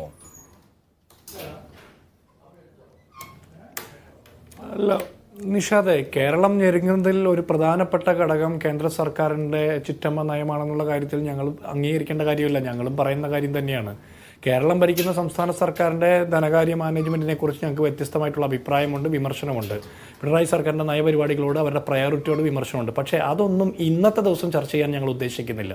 ഇന്നത്തെ ദിവസം കേന്ദ്ര സർക്കാർ പ്രഖ്യാപിച്ചിരിക്കുന്ന ഈ ബജറ്റിൽ കേരളത്തോട് കാണിച്ചിരിക്കുന്ന 100% എന്ന് പറയുന്ന തരത്തിലുള്ള അവഗണന അത് നമുക്ക് കൃത്യമായിട്ട് പറയേണ്ടി വരും. അത് അങ്ങനെ തന്നെയല്ലേ പറയാൻ പറ്റുള്ളൂ. കുറച്ചു കാലം മുമ്പല്ലേ ഇവർ പറഞ്ഞു കേരളത്തിൽ നിന്ന് ഒരു MP കിട്ടിയാൽ ഇവരങ്ങ് മലമറിക്കും, കേരളം മൊത്തം ഇവർ പൂങ്കാവനമാക്കി മാറ്റുമെന്ന്. അല്ലേ? 300 രൂപ റബ്ബറിന് കിട്ടിയോ? കിട്ടിയില്ലല്ലോ. ഇവിടുത്തെ റബ്ബർ കർഷകർ ഇപ്പോഴും പ്രതിസന്ധിയിലാണ്. താങ്ങുവിലയെക്കുറിച്ചിട്ടൊക്കെ നമുക്കറിയാം, അല്ലേ? മിനിമം സപ്പോർട്ട് പ്രൈസിനെ ചൊല്ലിയാണ് കേരളത്തിലും ഇന്ത്യയിലും കർഷകർ നിരന്തര സമരങ്ങൾ നടത്തുന്നതും ഇവരുടെ റബ്ബർ ബുള്ളറ്റിന് അടിമേടിക്കുന്നതും ഒക്കെ ചെയ്യുന്നത്. കേരളത്തിലെ സാധാരണപ്പെട്ട നെൽകർഷകർക്ക് എന്ത് നേട്ടമുണ്ട്, അല്ലെങ്കിൽ കർഷകർക്ക് എന്ത് നേട്ടമുണ്ട്? ഈ കാർഷിക മേഖലയ്ക്ക് ഇത്ര കോടി രൂപയുടെ പദ്ധതി ഉണ്ടെന്ന് പ്രഖ്യാപിക്കുന്നതിന് പകരം ഈ പറഞ്ഞ കർഷകർക്ക് അവർക്ക് എന്ത് കിട്ടിയെന്ന് കൂടി പറയണ്ടേ? അപ്പോൾ ഇവർ പറയാ ഞങ്ങൾ വായ്പ കൊടുക്കുന്നുണ്ടെന്ന്. വായ്പ കൊടുക്കുക എന്ന് പറഞ്ഞാൽ അതിൻ്റെ അർത്ഥം എന്താ? അവർ വീണ്ടും കടക്കണിയിലേക്ക് പോവുക എന്നുള്ളതാണ്. അതായത് ഇന്ന് ഉള്ള ആത്മഹത്യ മറ്റൊരിക്കലേക്ക് മാറ്റിക്കൊടുക്കുന്നു എന്നുള്ളതിനപ്പുറത്ത് കർഷകർക്ക് നിലനിൽക്കാനായിട്ടുള്ള എന്ത് സൗകര്യമാണ് ഈ ബഡ്ജറ്റിലൂടെ കിട്ടുന്നത്? ഇനി കഴിഞ്ഞ ബഡ്ജറ്റിൽ പ്രഖ്യാപിച്ച എത്രത്തോളം പദ്ധതികൾ പൂർത്തീകരിക്കപ്പെട്ടു? നമ്മൾ കേൾക്കുന്നതല്ലേ പ്രതിവർഷം 2 ലക്ഷം തൊഴിൽ വെച്ച് കൊടുക്കുമെന്നൊക്കെ പറയുമ്പോൾ രാജ്യത്തിൻ്റെ ചരിത്രത്തിൽ ഏറ്റവും വലിയ തൊഴിലില്ലായ്മയ്ക്ക് പോയത് മോദി സർക്കാരിൻ്റെ കാലത്ത്. അതൊക്കെ വേറൊരു ചരിത്രമാണ്, അവിടെ നിൽക്കട്ടെ. ഇപ്പോൾ PM ഇന്റേൺഷിപ്പ് പ്രോഗ്രാം 500 വലിയ കമ്പനികളിൽ ചെറുപ്പക്കാർക്ക് 21-24 വയസ്സിന് മേലുള്ള ചെറുപ്പക്കാർക്ക് പ്ലേസ്മെൻറ്റ് കൊടുക്കും, അവരുടെ ഭാവി സുരക്ഷിതമാക്കുമെന്ന് പറയുന്നു. അതിൻ്റെ ഒരു പ്ലേസ്മെൻറ്റ് റേറ്റ് എങ്ങനെയാണ്? എത്ര ആളുകൾക്ക് തൊഴിൽ കിട്ടി അല്ലെങ്കിൽ പ്ലേസ്മെൻറ്റ് കിട്ടി? ഇതൊക്കെ പറയണ്ടേ? ഇനി ഞാൻ ഒറ്റ കാര്യം ചോദിക്കുന്നുള്ളൂ. ഇപ്പോൾ കേരളത്തിൽ നിന്ന് 2 കേന്ദ്രമന്ത്രിമാരുണ്ട്. ഒരാൾ ജയിച്ചതും ഒരാളെ ഇവർ രാജ്യസഭയിലൂടെ കൊണ്ടുവന്നതും. അപ്പോൾ ഈ 2 കേന്ദ്രമന്ത്രിമാർ കേരളത്തോട് മറുപടി പറയണം. എന്തുകൊണ്ട് വയനാട് പാക്കേജ് പ്രഖ്യാപിച്ചില്ല? വയനാടിന് മാത്രമായിട്ട് ഒരു സംരക്ഷണ കവചം ഒരുക്കാൻ ഇവർക്ക് പറ്റിയില്ല. അങ്ങനെ പറ്റിയില്ലെങ്കിൽ ഞങ്ങൾ പറയും, കേരളത്തിലെ സാധാരണ മനുഷ്യർ പറയും, നരേന്ദ്രമോദി വയനാട്ടിൽ വന്നത് ഡിസാസ്റ്റർ ടൂറിസത്തിനാണെന്ന്. അദ്ദേഹം BJPയുടെ പ്രതിനിധി പറയുന്നത് എന്താ? കേരള സർക്കാർ കണക്ക് കൊടുത്തില്ല, അല്ലെങ്കിൽ അവർ എസ്റ്റിമേറ്റ് കൊടുത്തില്ല, അങ്ങനെ അതിൽ കുറേ വീഴ്ചയുണ്ടെന്ന്. ഞാൻ ചോദിക്കട്ടെ, കേരള സർക്കാർ എസ്റ്റിമേറ്റ് കൊടുക്കുന്നതിലുള്ള വീഴ്ചയോ കണക്ക് കൊടുക്കുന്നതിലുള്ള വീഴ്ചയോ അവിടെ നിൽക്കട്ടെ. നിങ്ങൾ എത്ര കോടി രൂപയുടെ പാക്കേജ് കേരളത്തിന് വേണ്ടി പ്രഖ്യാപിച്ചു?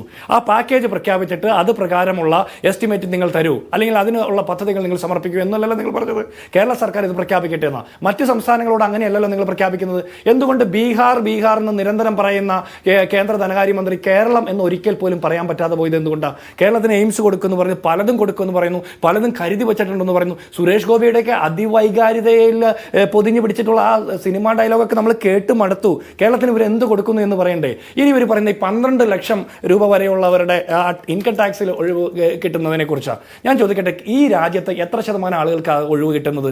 അപ്പോൾ ഇന്നത്തെ മുഴുവൻ ദൃശ്യമാധ്യമങ്ങളുടെയും ചർച്ച എന്താ? 12 ലക്ഷം ആദായ ബഡ്ജറ്റ്. എന്താ ആദായ ബഡ്ജറ്റ്? നമ്മൾ ചില പെരുന്നാൾ കച്ചവടത്തിന് ചെല്ലുമ്പോൾ കാണും ഏതെടുത്താലും 30 രൂപ എന്ന്. അത് ഇപ്പോൾ അവിടെ ചെന്ന് കഴിയുമ്പോൾ അറിയുന്നത് ചില സാധനത്തിന് മാത്രമേ 30 രൂപയുള്ളൂ, ബാക്കിയുള്ളതിനൊക്കെ 100-150 രൂപയാണ്. സമാനമാണ് ആദായ ബഡ്ജറ്റ് എന്ന് പറയുന്ന ആളുകളൊക്കെ ആദ്യം ഈ ബഡ്ജറ്റ് ഒന്ന് കുറെ കൂടി ആഴത്തിലൊന്ന് പരിശോധിക്കേണ്ടതാണ്. മുൻപ് പ്രഖ്യാപിച്ചതുപോലെ കോവിഡ് കാലത്ത് 10-20,000 കോടി രൂപയുടെ പാക്കേജ് പ്രഖ്യാപിച്ചു, നാട്ടുകാർക്കൊന്നും കിട്ടിയില്ല, നാട്ടുകാർ വീണ്ടും തന്നെത്താൻ പണിയെടുത്ത് പട്ടിണിയിലും പരിവട്ടത്തിലും കഴിയുന്നതിന് തുല്യമായിട്ടുള്ള സാഹചര്യം തന്നെയാണ്. ഇവർ ഇത്തരം പ്രഖ്യാപനങ്ങൾ നടത്തുമ്പോൾ ഈ 12 ലക്ഷത്തിന്റെ പോലും ഇവിടെ മിഡിൽ ക്ലാസ്സിനെ എങ്ങനെ ഇവർ അടയാളപ്പെടുത്തുന്നത്? Upper middle class, lower middle class, അങ്ങനെ പലതരത്തിലുണ്ട്. ഈ മിഡിൽ ക്ലാസ്സിൽപ്പെട്ട ആളുകൾക്ക് 12 ലക്ഷം രൂപ വരുമാനം ഉണ്ട് എന്ന് കേന്ദ്ര സർക്കാർ എങ്ങനെയാ തീരുമാനിച്ചത്? ഈ പാവപ്പെട്ട മനുഷ്യർക്ക് എങ്ങനെയാ അവർക്ക് തൊഴിലുണ്ടോ? തൊഴിലില്ലാത്തവന് ഈ സാലറീഡ് ആയിട്ടുള്ള ആളുകളെ മാത്രം കണ്ടുകൊണ്ടാണോ നിങ്ങൾ മിഡിൽ ക്ലാസ്സിനെ അഡ്രസ് ചെയ്യുന്നത്? ഇവിടുത്തെ സാധാരണ മനുഷ്യർ അവർക്ക് തൊഴിൽ ഉറപ്പ് കൊടുക്കാൻ നിങ്ങൾക്ക് സാധിക്കുന്നുണ്ടോ? അപ്പോൾ അവർക്ക് എങ്ങനെയാണ് തൊഴിൽ കിട്ടുന്നത്?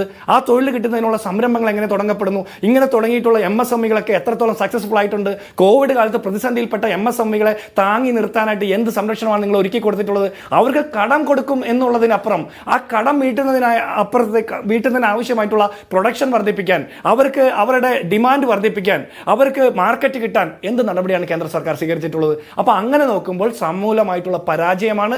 കേരളത്തെ പ്രത്യേകം എടുത്തു പറഞ്ഞാൽ കേരളത്തോട് കാണിച്ചിട്ടുള്ള ഏറ്റവും അവഗണനാപരമായിട്ടുള്ള ഒരു ബഡ്ജറ്റാണ്. ഒരു രീതിയിലും അക്സെപ്റ്റ് ചെയ്യാൻ പറ്റില്ല.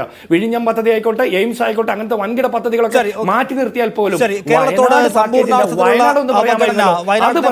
പ്രത്യേകമായി പറയാൻ കഴിയുന്നതാണ്. ഡോക്ടർ മേരി ജോർജ്, കേരളത്തിന് എയിംസ് കിട്ടിയില്ല, വയനാട്ടിന് പദ്ധതി കിട്ടിയില്ല, വിഴിഞ്ഞത്തിന് കിട്ടിയില്ല, പോലുള്ള പദ്ധതികളിലുള്ള ഇൻവെസ്റ്റ്മെന്റ് കിട്ടിയില്ല, അല്ലെങ്കിൽ പ്രത്യേകമായ പദ്ധതികൾ പ്രഖ്യാപിച്ചില്ല എന്നതും മാറ്റി നിർത്തിയാലും കേരളം അങ്ങനെ ഉയർന്നേ നിൽക്കുകയാണ്. ചില പദ്ധതികൾ കിട്ടിയില്ല എന്നല്ലേ ഉള്ളൂ എന്ന് പറഞ്ഞ് നമുക്ക് ഒഴിയാൻ കഴിയുമോ? നമ്മൾ വലിയ സാമ്പത്തിക പ്രതിസന്ധിയെ അഭിമുഖീകരിക്കുന്നുണ്ടല്ലോ. എന്ന് വെച്ചാൽ കേന്ദ്ര സർക്കാരിൻ്റെ ഭാഗത്ത് നിന്ന് കിട്ടേണ്ട ഫണ്ട് ഫ്ലോ കുറയുകയാണ്. ഏതാണ്ട് 50,000 കോടി രൂപയുടെ കുറവ് അനുഭവിക്കുന്നു ഇപ്പോൾ ഈ സർക്കാർ എന്നാണ് നമ്മൾ മനസ്സിലാക്കുന്നത്. കഴിഞ്ഞ സർക്കാരിൻ്റെ കാലത്ത് പ്രഖ്യാപിച്ച ശമ്പള പരിഷ്കരണ പാക്കേജ് അടക്കം ഈ ഗവൺമെൻറ്റും ഇപ്പോഴത്തെ ഫിനാൻസ് ഡിപ്പാർട്ട്മെൻറ്റും അത് മീറ്റ് ചെയ്തുകൊണ്ടിരിക്കുകയാണ്. എന്ന് മാത്രമല്ല ശമ്പളം മുടങ്ങാതെ കൊടുത്തുകൊണ്ടിരിക്കുന്നുണ്ട്. ബാക്കി എല്ലാ സെക്ടേഴ്സിലും പണം ചെലവഴിക്കുന്നുണ്ട്. കഴിഞ്ഞ തവണത്തെക്കാളും എക്സ്പെൻഡിച്ചർ ഇത്തവണ കൂടിയിട്ടുണ്ട്. ഇതെല്ലാം വളരെ പ്രയാസപ്പെട്ട് മാനേജ് ചെയ്യുന്നു നമ്മളെന്നുള്ള യാഥാർത്ഥ്യമാണതൊക്കെ. നമ്മളെ സാമ്പത്തികമായി ശക്തിപ്പെടുത്താൻ ഇടപെടേണ്ട ബാധ്യത കേന്ദ്ര സർക്കാരിന് ഈ കാര്യത്തിലില്ലേ? ആ കാര്യത്തിൽ നമ്മൾ സ്പെഷ്യൽ അറ്റൻഷൻ വേണ്ട ഒരു സംസ്ഥാനമല്ലേ ശ്രീമതി മേരി ജോർജ്?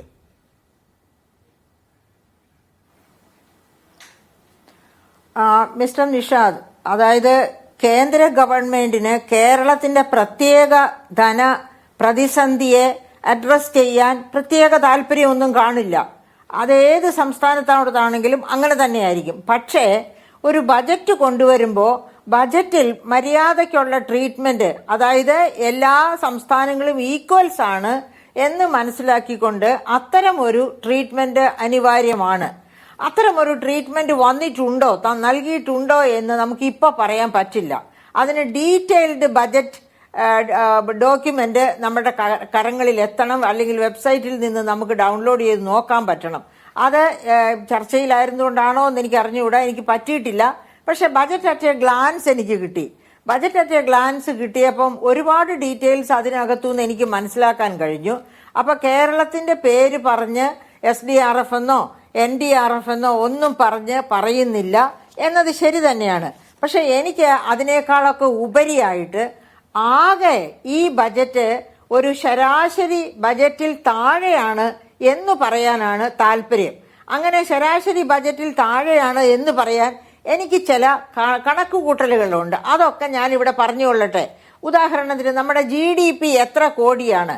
ഇപ്പൊ ഈ ബജറ്റിൽ പ്രതീക്ഷിക്കുന്ന GDP എന്ന് പറയുന്നത് 3,57,923 കോടിയാണ്. എന്ന് വെച്ചാൽ $3.5 ട്രില്യൺ എന്ന് വേണമെങ്കിൽ നമുക്ക് പറയാം, രണ്ടാമതൊരു ഭാഷയെ പറയുകയാണെങ്കിൽ. അപ്പൊ ഈ $3.5 ട്രില്യൺ അതുമല്ലെങ്കിൽ 3,56,00,000-ലധികമുള്ള ഈ GDP എങ്ങനെയാണ് വിവിധ വകുപ്പുകൾക്കായി വിതരണം ചെയ്തിട്ടുള്ളത്? അങ്ങനെ മനസ്സിലാക്കുമ്പോൾ തന്നെ നമുക്ക് നമ്മുടെ ബജറ്റിന്റെ ക്വാളിറ്റി മനസ്സിലാകും. ബജറ്റ് എവിടെയൊക്കെയാണ് ഊന്നൽ കൊടുത്തിരിക്കുന്നത് എന്നൊക്കെയുള്ള കാര്യം മനസ്സിലാകും. അതുപോലെ തന്നെ ബജറ്റിലെ ആകെ ചെലവ് എത്ര, ആകെ വരുമാനം എത്ര? ആകെ ചെലവായിട്ട് ഞാൻ കാണുന്നത് 50,65,345 കോടിയാണ്. 50,65,345 കോടി. അതായത് കഴിഞ്ഞ വർഷത്തെ ബജറ്റിനേക്കാൾ 7.3% വർധനവാണ് ബജറ്റിന്റെ സൈസിൽ അഥവാ ബജറ്റ് വഴിയുള്ള ചെലവിൽ വന്നിരിക്കുന്നത്. അപ്പൊ അങ്ങനെ വന്ന ആ ബജറ്റിനെയാണ് നമ്മൾ മറ്റു വകുപ്പുകൾക്ക് എങ്ങനെ കൊടുത്തു എന്ന് അന്വേഷിക്കുന്നത്. ബജറ്റ് പ്രസന്റ് ചെയ്യുമ്പോൾ തന്നെ ഈ ആമുഖമായും പ്രധാനമന്ത്രി പറഞ്ഞത് കൃഷിയാണ് ഒന്നാമത്തെ ഗ്രോത്ത് എഞ്ചിൻ. അതുകൂടാതെ രണ്ടാമത്തെ ഗ്രോത്ത് എഞ്ചിൻ ഏത് അദ്ദേഹം തന്നെ പറഞ്ഞു, അത് MSME സെക്ടറാണ്. അപ്പൊ നമുക്ക് ഈ കൃഷി എന്ന ഒന്നാമത്തെ എഞ്ചിനെ പറ്റി ആലോചിക്കാം. നമ്മൾ ഓർക്കണം, ഈ ബജറ്റ് അവതരിപ്പിക്കുന്ന സമയത്ത് 3 പ്രധാന പ്രതിസന്ധി ഇന്ത്യ നേരിട്ടുകൊണ്ടിരിക്കുകയാണ്. ഒന്നാമത്തെ പ്രതിസന്ധി അതിരൂക്ഷമായ തൊഴിലില്ലായ്മ, രണ്ടാമത്തേത് ഉയർന്ന വില നിലവാരം, പ്രത്യേകിച്ച് ഭക്ഷ്യവില നിലവാരം, അതുപോലെ തന്നെ മൂന്നാമത്തേത് വളർന്നുകൊണ്ടിരിക്കുന്ന അസമത്വം. ഈ 3 പ്രശ്നങ്ങളും അഡ്രസ് ചെയ്യാനായിട്ട് ഈ ബജറ്റ് എന്ത് ചെയ്തിരിക്കുന്നു എന്ന് നോക്കാനാണ് എനിക്ക് താല്പര്യം. അപ്പോൾ ഈ 3 പ്രശ്നത്തില് തൊഴിലില്ലായ്മ തന്നെ ആദ്യം നമുക്ക് എടുക്കാം. തൊഴിലില്ലായ്മ പറയുന്ന കൂട്ടത്തിൽ തന്നെ പറയുന്നുണ്ട് 48.8% തൊഴിലും ഇന്ത്യയിൽ സൃഷ്ടിക്കപ്പെടുന്നത് കാർഷിക മേഖലയാണ് എന്ന്. ആ കാർഷിക മേഖലയ്ക്കാണല്ലോ അപ്പോൾ വലിയ പ്രാധാന്യം കൊടുക്കേണ്ടത്. രണ്ടാമത്തെ ഗ്രോത്ത് എഞ്ചിനായ MSME സെക്ടറും കൃഷിയും കൂടി ചേർന്നാൽ 96% തൊഴിലും ഈ 2 മേഖലകളും ചേർന്നാണ് സൃഷ്ടിച്ചുകൊണ്ടിരുന്നത്. പക്ഷെ MSME സെക്ടർ ഇപ്പോൾ തീരെ വീണ് കിടക്കുകയാണ്. എന്തുകൊണ്ട്?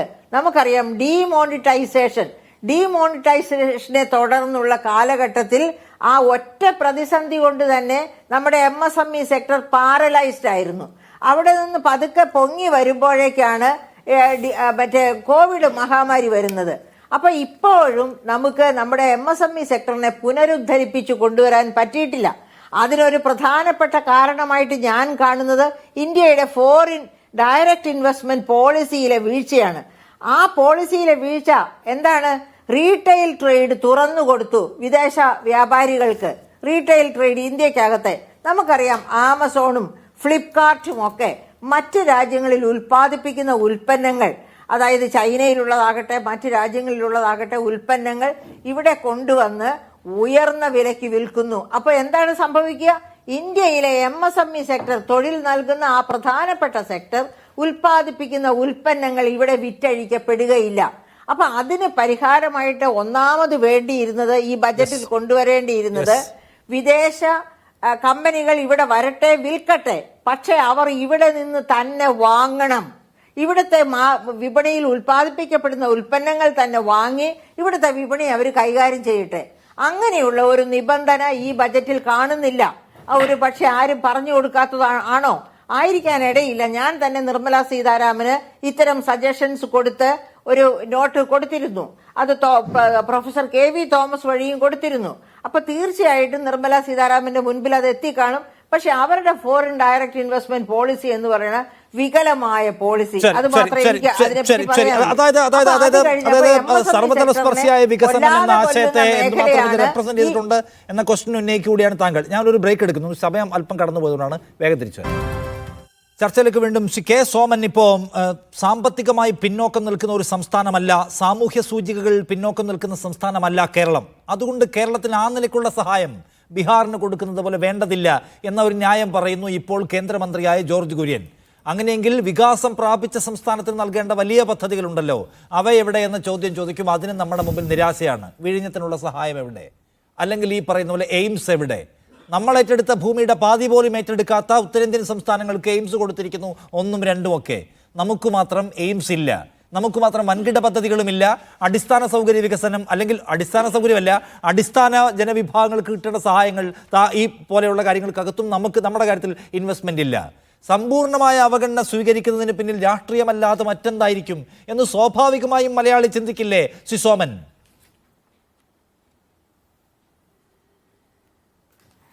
മലയാളികൾ അങ്ങനെ ചിന്തിക്കുന്നില്ല നിഷാദെ. ഇവിടെ അനിൽകുമാറും ശ്രീ ജിൻഡോ ജോണും അങ്ങനെ ചിന്തിക്കുന്നുണ്ടാവും. അത് സ്വാഭാവികമാണ്, അത് അവരുടെ രാഷ്ട്രീയമാണ്. ഞാൻ സൂചിപ്പിക്കട്ടെ, എയിംസിൻ്റെ കാര്യത്തിൽ കഴിഞ്ഞ കുറേ നാളുകളായി നമ്മൾ അവകാശവാദം ഉന്നയിക്കുന്നു. സ്ഥലം കണ്ടെത്തിയിട്ടുണ്ട്, അതിൻ്റെ ആലോചനകൾ നടക്കുന്നു. ബഡ്ജറ്റിൽ അല്ലെങ്കിലും കേരളത്തിന് എയിംസ് പ്രഖ്യാപിക്കുന്നതിന് കേന്ദ്ര സർക്കാരിന് അധികാരമുണ്ട് എന്നുള്ളത് നമ്മൾ മനസ്സിലാക്കാമല്ലോ. ബഡ്ജറ്റിന് പുറത്ത് നമ്മുടെ രാജ്യത്ത് നിരവധി എയിംസുകൾ പ്രഖ്യാപിച്ചതും നമ്മുടെ നാട്ടിൽ ചരിത്രമാണ്. ഞാൻ ഈ അവകാശവാദം ജിൻഡോ ജോണും അനിൽകുമാറും ഇവിടെ ഉന്നയിക്കുമ്പോൾ എനിക്കൊരു ചോദ്യം അവരോട് ചോദിക്കാനുള്ളതാണ്. ഇപ്പോൾ ജിൻഡോ ജോൺ പറഞ്ഞത് സുരേഷ് ഗോപി മറുപടി പറയണമെന്നൊക്കെ അങ്ങ് പറയുകയാണ് അദ്ദേഹം. ഈ കേരളത്തിൽ നിന്നുള്ള 10-28 MP-മാർ, അതിൽ ജോർജ് കുര്യൻ ഇവിടെ നിന്നല്ലെങ്കിലും മലയാളിയായിട്ടുള്ള കേന്ദ്രമന്ത്രിയാണല്ലോ. സുരേഷ് ഗോപിയെ ജനങ്ങൾ തൃശ്ശൂരിൽ തെരഞ്ഞെടുക്കപ്പെട്ടതാണല്ലോ. ഇവർ രണ്ടു കൂട്ടരും അത് അംഗീകരിക്കാൻ ഇപ്പോഴും മടി കാണിക്കുന്നുണ്ടല്ലോ. ഈ കേന്ദ്രമന്ത്രിമാരെ ഇവിടെ നിന്ന് ആര് കണ്ടു? ശ്രീ നിഷാദെ, കേരളത്തിൻ്റെ സവിശേഷമായ സാഹചര്യം ബോധ്യപ്പെടുത്തി ഒരു സമവായത്തിൻ്റെ പശ്ചാത്തലം സ്വീകരിച്ചുകൊണ്ട് കേന്ദ്ര സർക്കാരിൻ്റെ സഹായം സ്വീകരിക്കുന്നതിന് ഈ കേന്ദ്രമന്ത്രിമാരുടെ ബഡ്ജറ്റിൽ പുതിയ പദ്ധതികൾ പ്രഖ്യാപിക്കുന്നതിന് ഈ കേന്ദ്രമന്ത്രിമാരെ ഇവരാരെങ്കിലും കണ്ടോ? ഇവരെ നിയമസഭയിൽ പ്രമേയം പാസാക്കിയതായിരിക്കും ഒരുമിച്ച് ഇവർക്ക് പറയാനുള്ളത്. ഇവർ ഡൽഹിയിൽ സമരം നടത്തിയതായിരിക്കും. ധനവകുപ്പ് ഒഫീഷ്യൽ റിക്വസ്റ്റ് കൊടുത്തിട്ടുണ്ട്. നമുക്ക് വേണ്ട കാര്യങ്ങൾ എന്തൊക്കെയാണ്? സംസ്ഥാന ധനകാര്യ ശരി നിഷാദ്, ഞാൻ സമ്മതിച്ചു, ശരിയാണ്. ഞാൻ ചോദിക്കുന്നത്, സാധാരണഗതിയിൽ MP-മാരുടെ ഒരു സംഘം കേന്ദ്ര സർക്കാരിനെ സമീപിക്കുക, MP-മാരുടെ യോഗം നടക്കുക, സ്വാഭാവികമായിട്ടും കേന്ദ്രത്തിലുള്ള 2 കേരളത്തിലെ മന്ത്രിമാർ അവർ മലയാളികളല്ലേ? അവരെ കാണാൻ എന്തിന് ഇവർക്ക് മടി? ഇവരുടെ രാഷ്ട്രീയമായിട്ടുള്ള തൊട്ടുകൂടായ്മയാണ് ആ മടി എന്നുള്ളത് നമ്മൾ കാണണം, ഈ സമയത്ത് ചർച്ച ചെയ്യണം. അപ്പോൾ കേന്ദ്ര സർക്കാർ രാഷ്ട്രീയത്തിന് അതീതമായിട്ടുള്ള വികസന കാഴ്ചപ്പാടുള്ള ഒരു സർക്കാരാണ്. ഞാൻ സൂചിപ്പിക്കട്ടെ, ഇവിടെ മുൻപും ഇടതുപക്ഷ ജനാധിപത്യ മുന്നണിയുടെ മന്ത്രിമാരുണ്ടായിരുന്നല്ലോ. പൊതുമരാമത്ത് മേഖലയിലെ പൊതുമരാമത്ത് രംഗത്ത് കേന്ദ്ര സർക്കാർ രാഷ്ട്രീയം നോക്കാതെ വലിയ സഹായങ്ങൾ നൽകിയ കാലമുണ്ടായിരുന്നല്ലോ. അന്നും ഇടതുപക്ഷ ജനാധിപത്യ മുന്നണിയുടെ മന്ത്രിയായിരുന്നല്ലോ ആ വകുപ്പ് കൈകാര്യം ചെയ്തിരുന്നത്. നിഷാദെ, കേന്ദ്ര സർക്കാരിന് രാഷ്ട്രീയത്തിനപ്പുറത്തേക്ക് രാജ്യത്തിന്റെ വികസനത്തിൽ താല്പര്യമുള്ള ഒരു സമീപനമുണ്ട്.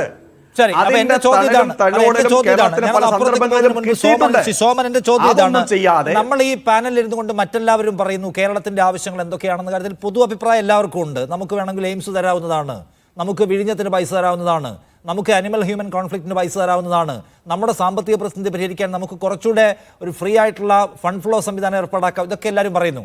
അങ്ങനെ ഒരു ആവശ്യമേ കേരളത്തിനില്ല, കേരളം പക്കാ ഫിറ്റാണ് എന്നാണോ കേരള BJP-യുടെ നിലപാട്? അങ്ങനെയില്ല. ഈ വക കാര്യങ്ങളിൽ കേന്ദ്ര സർക്കാരിന്റെ സഹായം സ്വീകരിക്കുന്നതിനാവശ്യമായിട്ടുള്ള ചില പരിശ്രമങ്ങൾ ഉണ്ടായിട്ടില്ല എന്നാണ് ഞാൻ പറഞ്ഞത്. കേരള BJP-യുടെ നിലപാട് എന്താണ്? നിങ്ങൾക്ക് കമ്മ്യൂണിക്കേറ്റ് ചെയ്യാമല്ലോ. നിങ്ങളുടെ 2 മന്ത്രിമാരുണ്ടല്ലോ. കേരളത്തിന് വേണ്ടത് എന്താണ് എന്ന കാര്യത്തിൽ കേരള സംസ്ഥാന BJP നിങ്ങളുടെ 2 കേന്ദ്രമന്ത്രിമാരോട് എന്ത് കമ്മ്യൂണിക്കേറ്റ് ചെയ്തിട്ടുണ്ട്? സർക്കാർ നിർവഹിക്കേണ്ട അവരുടെ കടമയും കർത്തവ്യവും അവർ നിർവഹിക്കണം എന്നുള്ളതാണ് എൻ്റെ നിലപാട്. BJP, ഞാൻ ചോദിക്കട്ടെ നിഷാദെ, ഇവിടെ വന്യമൃഗ ശല്യമുള്ള കാർഷിക മേഖലയ്ക്ക് ആ വന്യമൃഗങ്ങളിൽ നിന്ന് കർഷക സമൂഹത്തെയും കൃഷിയെയും രക്ഷിക്കാൻ വേണ്ടി കേന്ദ്ര സർക്കാർ അനുവദിച്ചിട്ടുള്ള സാമ്പത്തിക സഹായത്തിൻ്റെ വിനിയോഗത്തെ സംബന്ധിച്ച് ആക്ഷേപമില്ലേ? ആവലാതിയില്ലേ? അത് സംബന്ധിച്ച് പരാതികളില്ലേ? അത് ഇവർ ഫലപ്രദമായി ഉപയോഗിച്ചിട്ടുണ്ടോ? അത് ഉപയോഗിക്കുന്നതിൽ ഇവർക്ക് വിജയിക്കാൻ കഴിഞ്ഞിട്ടുണ്ടോ?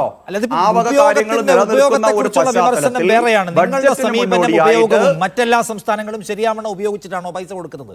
ആയുഷ്മാൻ ഭാരതുമായി ബന്ധപ്പെട്ട് പോലും കേന്ദ്ര സർക്കാരിന്റെ നേരിട്ടുള്ള കീഴിലുള്ള പദ്ധതിയാണോ? അതിനകത്ത് പോലും ഉണ്ട് വലിയ അഴിമതിയുടെ ആരോപണങ്ങൾ, കണ്ടെത്തിയിട്ടുള്ള ആരോപണങ്ങൾ. അപ്പൊ അതും ഈ തുല്യതാ സമീപനവും തമ്മിലുള്ള അത് രണ്ട് വിഷയമാണ്. ശ്രീ അനിൽകുമാർ, ഇപ്പൊ കേരളത്തിന്റെ കാര്യത്തിൽ പരമാവധി ഞെരുക്കുക, സർക്കാരിൻ്റെ എല്ലാ പദ്ധതികളെയും പരമാവധി മുറുക്കുക, അങ്ങനെ ജനങ്ങൾക്കിടയിൽ തങ്ങൾക്കെതിരായി നിൽക്കുന്ന എല്ലാ ഭരണകൂടങ്ങളെയും, എല്ലാ രാഷ്ട്രീയ പാർട്ടികളുടെ ഭരണകൂടങ്ങളെയും അൺപോപ്പുലറാക്കുക എന്ന ഒരു മാസ്റ്റർ പ്ലാൻ പ്രവർത്തിക്കുകയാണോ ശ്രീ അനിൽകുമാർ? അല്ല, 5 കൊല്ലത്തിനിടയിലൂടെ തെരഞ്ഞെടുപ്പ്, 5-ാം കൊല്ലം തെരഞ്ഞെടുപ്പ് നടക്കുമ്പോൾ എന്തെങ്കിലുമൊക്കെ നാട്ടുകാർക്ക് വാരിക്കോരി കൊടുക്കാം. ഇപ്പോൾ ഈ 12 ലക്ഷത്തിന് ഇതില്ല എന്നൊക്കെ പറഞ്ഞ് നടത്തുന്ന പോലെ തട്ടിപ്പ് നടത്താം. എന്നിട്ട് ബാക്കിയുള്ള മുഴുവൻ കാലവും ഇവിടുത്തെ പണം എടുത്ത് കോർപ്പറേറ്റ് മുതലാളിക്ക് കൊടുക്കാം. അങ്ങനെ ഹിന്ദുത്വ കോർപ്പറേറ്റ് കൂട്ടുകെട്ടിൻ്റെ ഭരണമാണ് 10 കൊല്ലമായിട്ടല്ലേ 11 കൊല്ലമായിട്ട് ഇവിടെ കണ്ടുകൊണ്ടിരിക്കുന്നത്. അതിൻ്റെ ഭാഗമായിട്ട് ഇന്ത്യ വളർന്നു എന്നല്ല തളർന്നു എന്നാണ് ഇപ്പോൾ ഇന്നലത്തെ റിപ്പോർട്ട്, നിങ്ങളുടെ സാമ്പത്തിക സർവേ. പട്ടിണി സൂചികയിൽ നമ്മൾ മുഞ്ചു കുത്തിയെന്ന റിപ്പോർട്ട്, ഇന്ത്യ രാജ്യത്തിൻ്റെ സാമ്പത്തിക സർവേ ഒന്ന് പരിശോധിച്ച് നോക്ക്. അവിടെ പുകഴ്ത്താൻ പറ്റിയ നരേന്ദ്രമോദി സർക്കാർ ജീവിത നിലവാരം മെച്ചപ്പെടുത്തുമെന്ന പ്രതീക്ഷ ബഹുഭൂരിപക്ഷം മനുഷ്യർക്ക് നഷ്ടപ്പെടുന്നു എന്ന് സീ വാട്ടർ സർവേ പറയുന്നു മിനിഞ്ഞാന്ന്. അവര് ഗോൾ പോസ്റ്റ് മാറ്റിയല്ലോ. 2014 അധികാരത്തിൽ വന്നപ്പോൾ 2024 ഏതാണ്ട് വലിയ നേട്ടം ഉണ്ടാക്കുമെന്ന് പറഞ്ഞു. എന്നിട്ടിപ്പോൾ എന്തായി? 2047 മാറ്റിയിരിക്കുക. 2047 മോദി ജീവിച്ചിരിക്കുമോ? ഇവർ അധികാരത്തിൽ കാണുമോ? ഈ 2047 ആരെ വെച്ചിട്ടാണ് ഇവർ പറഞ്ഞുകൊണ്ടിരിക്കുന്നത്? ഒരു നിതീഷ് കുമാറിൻ്റെയും ചന്ദ്രബാബു നായിഡുൻ്റെ അറ്റപ്പറ്റ ഭൂരിപക്ഷത്തിന് കസേര കുറയ്ക്കാത്ത ഒരു ഭരണാധികാരികൾ വന്ന് 2047 അതൊക്കെ നിങ്ങൾ മനസ്സിലാക്കണം. ട്രംപിന് പോലും ഭ്രാന്തായി, അമേരിക്കൻ പ്രസിഡന്റിന്. ട്രംപിന് ഭ്രാന്തായി, പിന്നെയാണോ മോദി? CPM അധികാരത്തിൽ വരുമോ?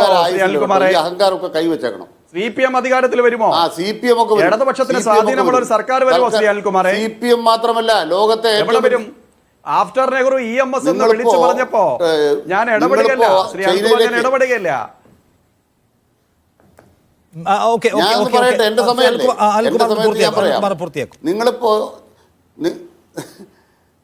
നിങ്ങളിപ്പോ ചൈനയ്ക്ക് വണ്ടി പിടിക്കുന്നുണ്ടല്ലോ. ചൈനയ്ക്ക് ഇപ്പൊ എന്നാ വണ്ടി പിടിക്കാൻ കാര്യം എന്താ? ഇപ്പൊ ചൈനയ്ക്ക് പ്രത്യേക ഫ്ലൈറ്റ്, ഡയറക്റ്റ് ഫ്ലൈറ്റ് തുടങ്ങിയല്ലോ. അതെന്നാ കാര്യം എന്താ? ചൈനയുടെ പ്രത്യേകത അതിൻ്റെ മേലെ ചെങ്കൊടിയല്ലേ? അതെന്താ ഇപ്പോൾ ഒരു പ്രത്യേക മമത തോന്നിയത്? കാര്യം കച്ചവടമല്ലേ? നിങ്ങൾ എത്ര ചൈനീസ് കമ്പനികളിൽ നിന്ന് പൈസ വാങ്ങിച്ചു? PM കെയർ ട്രസ്റ്റ്, ആ ചൈന ചെങ്കൊടി പിടിക്കുന്ന ചൈനയല്ലേ? അപ്പോൾ അതൊന്നും വേണ്ട കേട്ടോ. അതുകൊണ്ട് പറയാൻ ആഗ്രഹിക്കുന്നൊരു കാര്യമുണ്ട്. ഒരു രാജ്യം എന്ന നിലയ്ക്ക് നീതി കാണിക്കണം. നീതി കാണിക്കാത്തൊരു ഭരണകൂടം ഇത്. എന്നിട്ട് പറയുക കണക്ക് കൊടുത്തിട്ടില്ലെന്ന്. ഞങ്ങളെന്നാ തമ്പറാക്കളും, നിങ്ങൾ തമ്പറാക്കളും ഇവിടെ അടിമകളുമാണോ? ഏത് കാര്യത്തിനാണ് കണക്കില്ലാത്തത്? നരേന്ദ്രമോദി എന്ന് പറയുന്ന പ്രധാനമന്ത്രി വന്നപ്പോൾ പ്രധാനമന്ത്രിക്ക് എഴുതി കൊടുത്ത നിവേദനം ഇല്ലേ? അദ്ദേഹത്തിന് നേരിട്ട് ബോധ്യപ്പെട്ടില്ലേ? അദ്ദേഹത്തൊക്കെ വലിയ ആളാണോ ഈ സുരേഷ് ഗോപി? രാജാവിനൊക്കെ വലിയതാണോ ഈ ബാല്യക്കാരൻ സുരേഷ് ഗോപി? സിനിമ നടത്താൻ പോയിരിക്കുന്നു. എന്താ കൂടി ആലോചിച്ചില്ല? എവിടെയാ സിനിമ ഷൂട്ടിങ്ങിന് പോകണോ? സിനിമ ഷൂട്ടിങ് നടത്തു പോകണോ കേരള മുഖ്യമന്ത്രി? നിങ്ങളുടെ ഈ മന്ത്രിയെ കാണാൻ, ഷൂട്ടിങ്ങുകാരനെ കാണാൻ? അദ്ദേഹത്തിന് രാജ്യത്തെ ജനങ്ങളെ നന്നാക്കാനാണോ നേരം? കുറേ നാളായിട്ട് കാണുന്നില്ലല്ലോ. MP-മാരുടെ മീറ്റിംഗ് വിളിച്ചു കൂട്ടി. ആ യോഗത്തിനകത്ത് ഈ വിഷയങ്ങളെല്ലാം ചർച്ച ചെയ്തു. കേരള മന്ത്രിസഭ തീരുമാനമെടുത്തു. നിയമസഭയിൽ പ്രമേയം കൊണ്ടുവന്നു. അത് കൃത്യമായിട്ട് എഴുതുന്ന നിർമ്മല സീതാരാമൻ്റെ കൈ കൊണ്ടു കൊടുത്തു. ധനകാര്യമന്ത്രിയെ ബോധ്യപ്പെടുത്തിയാൽ പോരെ? പ്രധാനമന്ത്രിയെ ബോധ്യപ്പെടുത്തിയാൽ പോരെ? പിന്നെ ബാല്യക്കാരെ കൂടെ ബോധ്യപ്പെടുത്തണം. അങ്ങനെയുള്ള ബാല്യക്കാരൊന്നും കളിക്കണ്ട. ഓട് പൊളിച്ചു വന്ന ബാല്യക്കാരൊന്നും കളിക്കണ്ട. തൃശ്ശൂർ ജയിച്ചെന്നാണെങ്കിൽ തൃശ്ശൂർ ജയിച്ച ആളിപ്പോൾ പോയിരിക്കുകയാണ്, സിനിമ പിടിക്കാൻ പോയിരിക്കുകയാണ്. നാട് പിടിക്കാനൊന്നും ഇവർക്ക് നേരമില്ല. അതുകൊണ്ട് പറയാൻ ആഗ്രഹിക്കുന്നത് കേരളം നിങ്ങളുടെ കൈ വരികയില്ല. കേരളം നിങ്ങളുടെ കൈ വരാത്തതുകൊണ്ട് യുദ്ധമാണ്. ശ്രീ അനിൽകുമാറെ, സുരേഷ് ഗോപി സിനിമയ്ക്ക് പോകുന്നത് അത് സാധാരണക്കാർക്ക് കൊടുക്കാനാണ്. ദുരിതം അനുഭവിക്കുന്ന പാവപ്പെട്ടവന് കൊടുക്കാനാണ്. അദ്ദേഹത്തിന് സമ്പാദിക്കാനല്ല. അദ്ദേഹം സിനിമയിലൂടെ ഉണ്ടാക്കുന്ന വരുമാനം സാധാരണക്കാരന് കൊടുക്കാനാണ് ശ്രീ അനിൽകുമാർ. അത് അദ്ദേഹം പറഞ്ഞിട്ടുള്ളതാണല്ലോ. അത് തൃശ്ശൂരിലെ ജനങ്ങൾക്ക് മനസ്സിലായിട്ടുണ്ടെന്നേ. തൃശ്ശൂർക്കാർക്ക് മനസ്സിലായിട്ടുണ്ട്. 75,000 വോട്ട് കൊടുത്തത്. ഒരു കാര്യം നമ്മൾ ചർച്ച പങ്കെടുക്കുമ്പോൾ നിലവാരത്തോടു കൂടി വർത്തമാനം പറയണം. സുരേഷ് ഗോപി ഫോട്ടോ പിടിക്കാൻ വേണ്ടിയും അദ്ദേഹത്തിൻ്റെ വമ്പത്തരം കാണിക്കാൻ വേണ്ടിയും ആർക്കെങ്കിലും ചില ആനുകൂല്യങ്ങൾ കൊടുത്തിട്ട് ആനുകൂല്യങ്ങൾ കൊടുക്കുന്നവരാണ് എന്ന് പറഞ്ഞ് നടക്കുന്ന സുരേഷ് ഗോപി വങ്കത്തര കാണിക്കുന്നത്. ഞങ്ങൾ പറയണത് നിങ്ങളുടെ സൗജന്യമൊന്നും വേണ്ടെന്ന്. 62 ലക്ഷം വീട്ടിൽ 1,600 പെൻഷൻ കൊടുക്കുന്ന ഒരു കേരള സംസ്ഥാനത്താണോ നിങ്ങളെന്ത് ഉദാരത കാണിക്കുന്നത് പറയേണ്ടത്? 5 ലക്ഷം വീടുകൾ കൊടുത്ത പറയാം. 5 ലക്ഷം വീടുകൾ കൊടുത്ത ആ ജനങ്ങളെ വഞ്ചിച്ചു. ആ ജനങ്ങളെ മന്ത്രി വഞ്ചിച്ചു. ആ ജനങ്ങളെ മന്ത്രി വഞ്ചിച്ചു, ചതിച്ചു. ആ മന്ത്രി ജനങ്ങളെ വഞ്ചിച്ചു, ചതിച്ചു. സുരേഷ് ഗോപി മലയാളിയെ വഞ്ചിച്ചു, ചതിച്ചു. അതുപോലെ തന്നെ കേരളത്തോട് ധിക്കാരം പറഞ്ഞു ജോർജ് കുര്യൻ എന്ന് പറയുന്ന മന്ത്രി. കേരളം ഒരു പിന്നോക്ക സംസ്ഥാനമാണെന്ന് പറയണം. എൻ്റെ നാട് ലോകത്തിന് മുന്നിൽ ദൈവത്തിൻ്റെ നാടാണെന്ന് മലയാളി പറയുമ്പോൾ ഈ നാട് ദൈവത്തിൻ്റെ നാടൊന്നുമല്ല, ഇത് തകർന്ന നാടാണെന്ന് ഏത്തയിടണം. BJP-യുടെ മുന്നിൽ ഏത്തയിടാൻ സൗകര്യപ്പെടുക.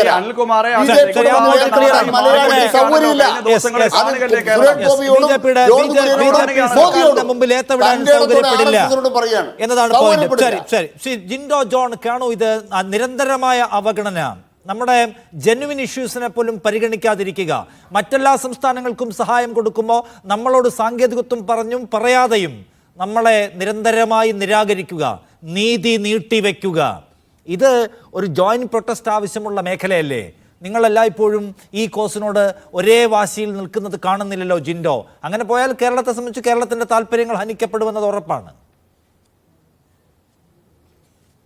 നിഷാദെ, ഇവിടെ ഈ കേന്ദ്ര സർക്കാരിന്റെ ബജറ്റിൽ പറഞ്ഞിരിക്കുന്നത് AI സാങ്കേതിക വിദ്യ വികസിപ്പിക്കുന്നതിന് വേണ്ടി 500 കോടി വകയിരുത്തിയിട്ടുള്ളതാണ്. കഴിഞ്ഞ ദിവസം നമ്മൾ കേട്ടത് ചൈനയെ AI സാങ്കേതിക വിദ്യയുടെ കാര്യത്തിൽ മലമറിക്കുക, അവരെ അങ്ങ് മറിച്ചടിക്കും, നെഞ്ചത്തടിക്കും എന്നൊക്കെയാണ് ഇവർ വെല്ലുവിളിക്കുന്നത്. ഇവർ കുറേ കാലം അങ്ങനെ വെല്ലുവിളിച്ചതാണ്. ആ വെല്ലുവിളി നടത്താനായിട്ട് വെറും 500 കോടി രൂപ മാത്രം മതിയോ നമുക്ക് ചൈനയെ മറികടക്കാൻ, അല്ലെങ്കിൽ വികസിത രാജ്യങ്ങളെ മറികടക്കാൻ വേണ്ടിയിട്ട് AI സാങ്കേതിക വിദ്യത്തിൽ?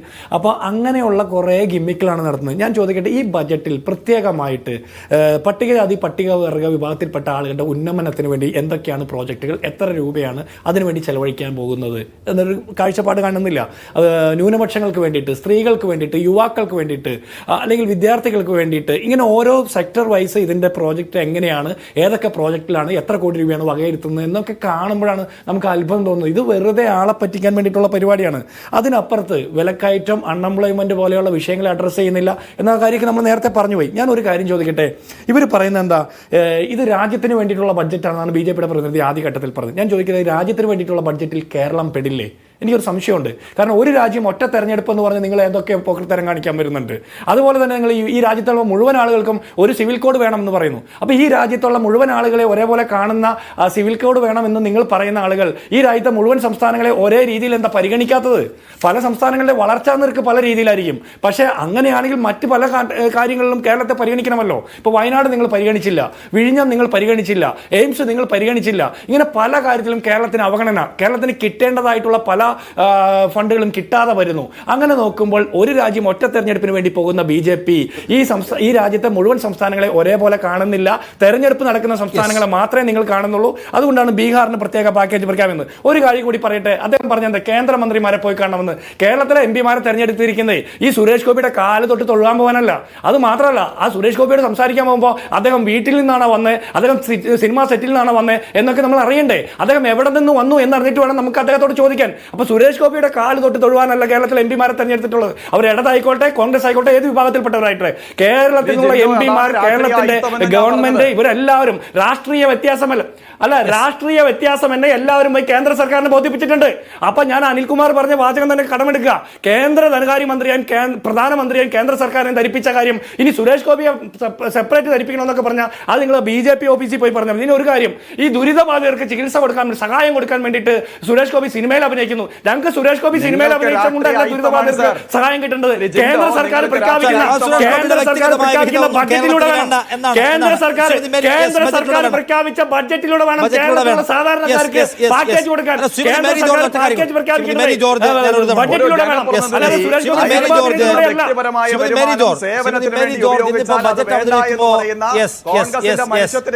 സമീപനമാണ് അങ്ങയിലൂടെ വെളിവരുന്നത്. നിങ്ങൾ സുരേഷ് ഗോപി സിനിമയിൽ അഭിനയിച്ച പണമല്ലെന്നേ വേണ്ടേ? കേന്ദ്ര സർക്കാർ വയനാടിന് പാക്കേജ് പ്രഖ്യാപിക്കണം. സുരേഷ് ഗോപി സിനിമയിൽ അഭിനയിക്കുന്ന പണമല്ല കൊടുക്കണ്ടേ? അതിന് BJPക്കാർക്ക് കൊടുത്താൽ മതി. മേരി ജോർജ്, ഇവിടെ ഇന്ത്യയുടെ വളർച്ചാ യന്ത്രത്തിലെ പ്രഥമഗണനീയമായ യന്ത്രം എന്ന് പറയുന്നത്, അല്ലെങ്കിൽ നമ്മുടെ ഗ്രോത്ത് മെഷീൻ, നമ്മുടെ പ്രധാനപ്പെട്ട ഫോക്കസിൽ ഒന്നാമത്തെ ഫോക്കസ് കാർഷിക മേഖലയ്ക്കാണെന്ന് പറയുന്നു ഇന്നത്തെ ബജറ്റ് അവതരണത്തിൽ ധനമന്ത്രി നിർമ്മല സീതാരാമൻ. എന്നിട്ട് കാർഷിക മേഖലയ്ക്കായി ചില പദ്ധതികളൊക്കെ പ്രഖ്യാപിക്കുകയും ചെയ്യുന്നുണ്ട്. എന്നാൽ ഈ പറയുന്ന MSP പോലുള്ള കാര്യങ്ങൾ സ്പർശിക്കാതിരിക്കാൻ, കർഷകരുടെ കടമെഴുത്തുള്ള കാര്യത്തിൽ സ്പർശിക്കാതിരിക്കാൻ പ്രത്യേകമായി ശ്രദ്ധിക്കുന്നു എന്നതും കാണാം.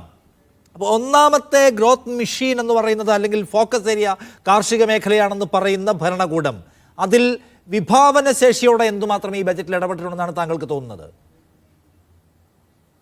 മേരി ജോർജ്.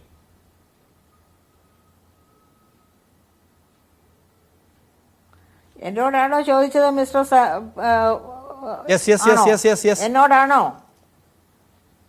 ഹലോ, ചോദ്യം എന്നോടാണോ? മേരി ജോർജ്. ഹലോ, എന്നോടാണോ ചോദിച്ചത്? കേൾക്കുന്നുണ്ടോ? ഞാൻ താങ്കളോടാണ് ചോദിക്കുന്നത് ശ്രീമതി മേരി ജോർജ്. എനിക്കത് മനസ്സിലായില്ല. വെറുതെ ഒരു സമയം കൂടെ കളഞ്ഞില്ലേ? കോട്ടെ, സാരമില്ല, എനിക്ക് സമയം തന്നില്ലല്ലോ. ഞാൻ ഈ പാനൽ ചർച്ചയിലുള്ളവർ ഒരു സ്ത്രീ അല്ലല്ലോ. എനിക്ക് സമയം തരാത്തതിൽ എനിക്ക് വലിയ പ്രതിഷേധമുണ്ട് കേട്ടോ. അപ്പം നിങ്ങൾ ചോദിച്ച ആ ചോദ്യം അതെന്താണെന്ന് ഞാൻ കൃത്യമായിട്ട് കേട്ടില്ല, അതുകൊണ്ടാണ് എന്നോടാണ് ചോദിച്ചതെന്ന് ചോദിച്ചത്. പോകട്ടെ, എന്തായാലും അതായത് കാർഷിക മേഖലയ്ക്ക് പ്രാധാന്യം കൊടുക്കുന്നു എന്നൊക്കെ പറഞ്ഞ്, കർഷകന് പ്രാധാന്യം കൊടുക്കുന്നു എന്നൊക്കെ പറഞ്ഞ് MSPയുടെ കാര്യം താങ്കൾ പറയുന്നത് ഞാൻ കേട്ടു. സ്വാമിനാഥൻ 24 ഉൽപ്പന്നങ്ങൾക്കാണ് MSP മിനിമം സപ്പോർട്ട് പ്രൈസ് പ്രഖ്യാപിച്ചത് കൊടുക്കണമെന്ന്. അദ്ദേഹം അങ്ങനെ 24 എണ്ണം മാത്രം പറഞ്ഞില്ല, അന്ന് അത്രയും സെലക്ട് ചെയ്തു. എത്രയോ ഉൽപ്പന്നങ്ങൾക്ക്, കർഷകർ ഉൽപ്പാദിപ്പിക്കുന്ന എല്ലാ ഉൽപ്പന്നങ്ങൾക്കും സപ്പോർട്ട് പ്രൈസ് കൊടുക്കണമെന്നുള്ള അഭിപ്രായക്കാരനായിരുന്നു അദ്ദേഹം. അങ്ങനെ കൊടുത്ത സപ്പോർട്ട് പ്രൈസ് പോലും, അതായത് അതൊരു ലീഗൽ മിനിമം സപ്പോർട്ട് പ്രൈസ് ആക്കി മാറ്റണമെന്നാണ് ഇപ്പൊ പ്രതിപക്ഷ പാർട്ടികളൊക്കെ ആഗ്രഹിക്കുന്നത്. അതേപ്പറ്റിയും ഈ ബജറ്റിൽ ഒന്നും തന്നെ പറയുന്നില്ല. അങ്ങനെ കാർഷിക മേഖലയുടെ സമഗ്ര വളർച്ചയ്ക്ക് സഹായകമായ പദ്ധതികൾ ഒന്നുമില്ല.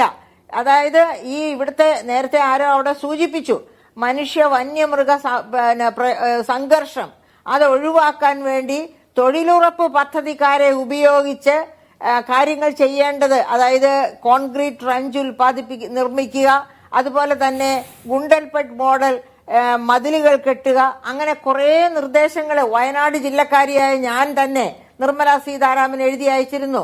പക്ഷെ അവരതൊന്നും കണ്ടതായിട്ട് എനിക്ക് തോന്നുന്നില്ല. അഥവാ കണ്ടാൽ തന്നെ അത് അവഗണിച്ചിട്ടുണ്ട് എന്ന് ഉറപ്പാണ്. അപ്പൊ അങ്ങനെ സമഗ്ര കാർഷിക വളർച്ച, ഇന്ത്യയുടെ വികസനം എന്നൊക്കെ വായ്ത്താരി മാത്രമാണ്. അതൊന്നും ഈ ബജറ്റിൽ കാണാനില്ല. പക്ഷെ ഈ തൊഴിലില്ലായ്മയ്ക്ക് ഒരു പരിഹാരമായിട്ട് നമ്മൾ UPA ഗവൺമെന്റ് 2005 കൊണ്ടുവന്ന തൊഴിലുറപ്പ് പദ്ധതിയുടെ കാര്യം ഓർക്കുക. ഈ വർഷം 86,000 കോടി, കഴിഞ്ഞ വർഷം 86,000 കോടി, അതിനങ്ങേ വർഷം 86,000 കോടി. അതായത് ഇങ്ങനെ കൊടുത്ത ആ 86,000 കോടി എന്നുള്ളത് അതിന്റെ ഇരട്ടിയാക്കി വർദ്ധിപ്പിക്കേണ്ടിയിരുന്നു. അസമത്വം കുറയ്ക്കുകയും തൊഴിലിൽ ഉറപ്പ്, അതായത് തൊഴിൽ നൽകുകയും. ഞാൻ ആദ്യമേ പറഞ്ഞല്ലോ, തൊഴിലില്ലായ്മയാണ് ഏറ്റവും പ്രധാനപ്പെട്ട പ്രശ്നം ഇന്ത്യ ഇപ്പോൾ ഫേസ് ചെയ്തുകൊണ്ടിരിക്കുന്ന. അത് കഴിഞ്ഞാണ് വിലക്കയറ്റം, അതോടൊപ്പം അസമത്വ വർധന. ഈ 3 പ്രശ്നങ്ങളെയും ഒന്നിച്ച് ഒന്ന് അഭിസംബോധന ചെയ്യാൻ ഗവൺമെന്റിന് കഴിയുമായിരുന്നു. അടിസ്ഥാന അതിജീവന പ്രശ്നങ്ങളെ അഭിമുഖീകരിക്കാൻ സർക്കാരിന് കഴിഞ്ഞിട്ടില്ല എന്ന് ഈ ബജറ്റിൽ നേരിട്ട് കാണുന്നതാണ്. എന്റെ സമയം കുറച്ച് കടന്നുപോകുന്നത് ഞാൻ ഇടപെടുകയാണ്. ശ്രീമതി മേരി ജോർജ്, അങ്ങേക്ക് മതിയായ സമയം കിട്ടിയിട്ടില്ലെന്നുള്ള പരാതിയെ ഞാൻ മാനിക്കുന്നു. പക്ഷേ എന്റെ സാഹചര്യം മനസ്സിലാക്കുമ്പോൾ ഞാൻ താങ്കളോട് ക്ഷമ ചോദിക്കുകയാണ്. Thank you. ഈ ചർച്ചയിൽ പങ്കെടുത്ത ശ്രീമതി മേരി ജോർജ്, K. സോമൻ, ഒപ്പം തന്നെ ശ്രീ അനിൽ കുമാർ, ജിൻഡോ ജോൺ, ഒരിക്കൽ കൂടി നന്ദി.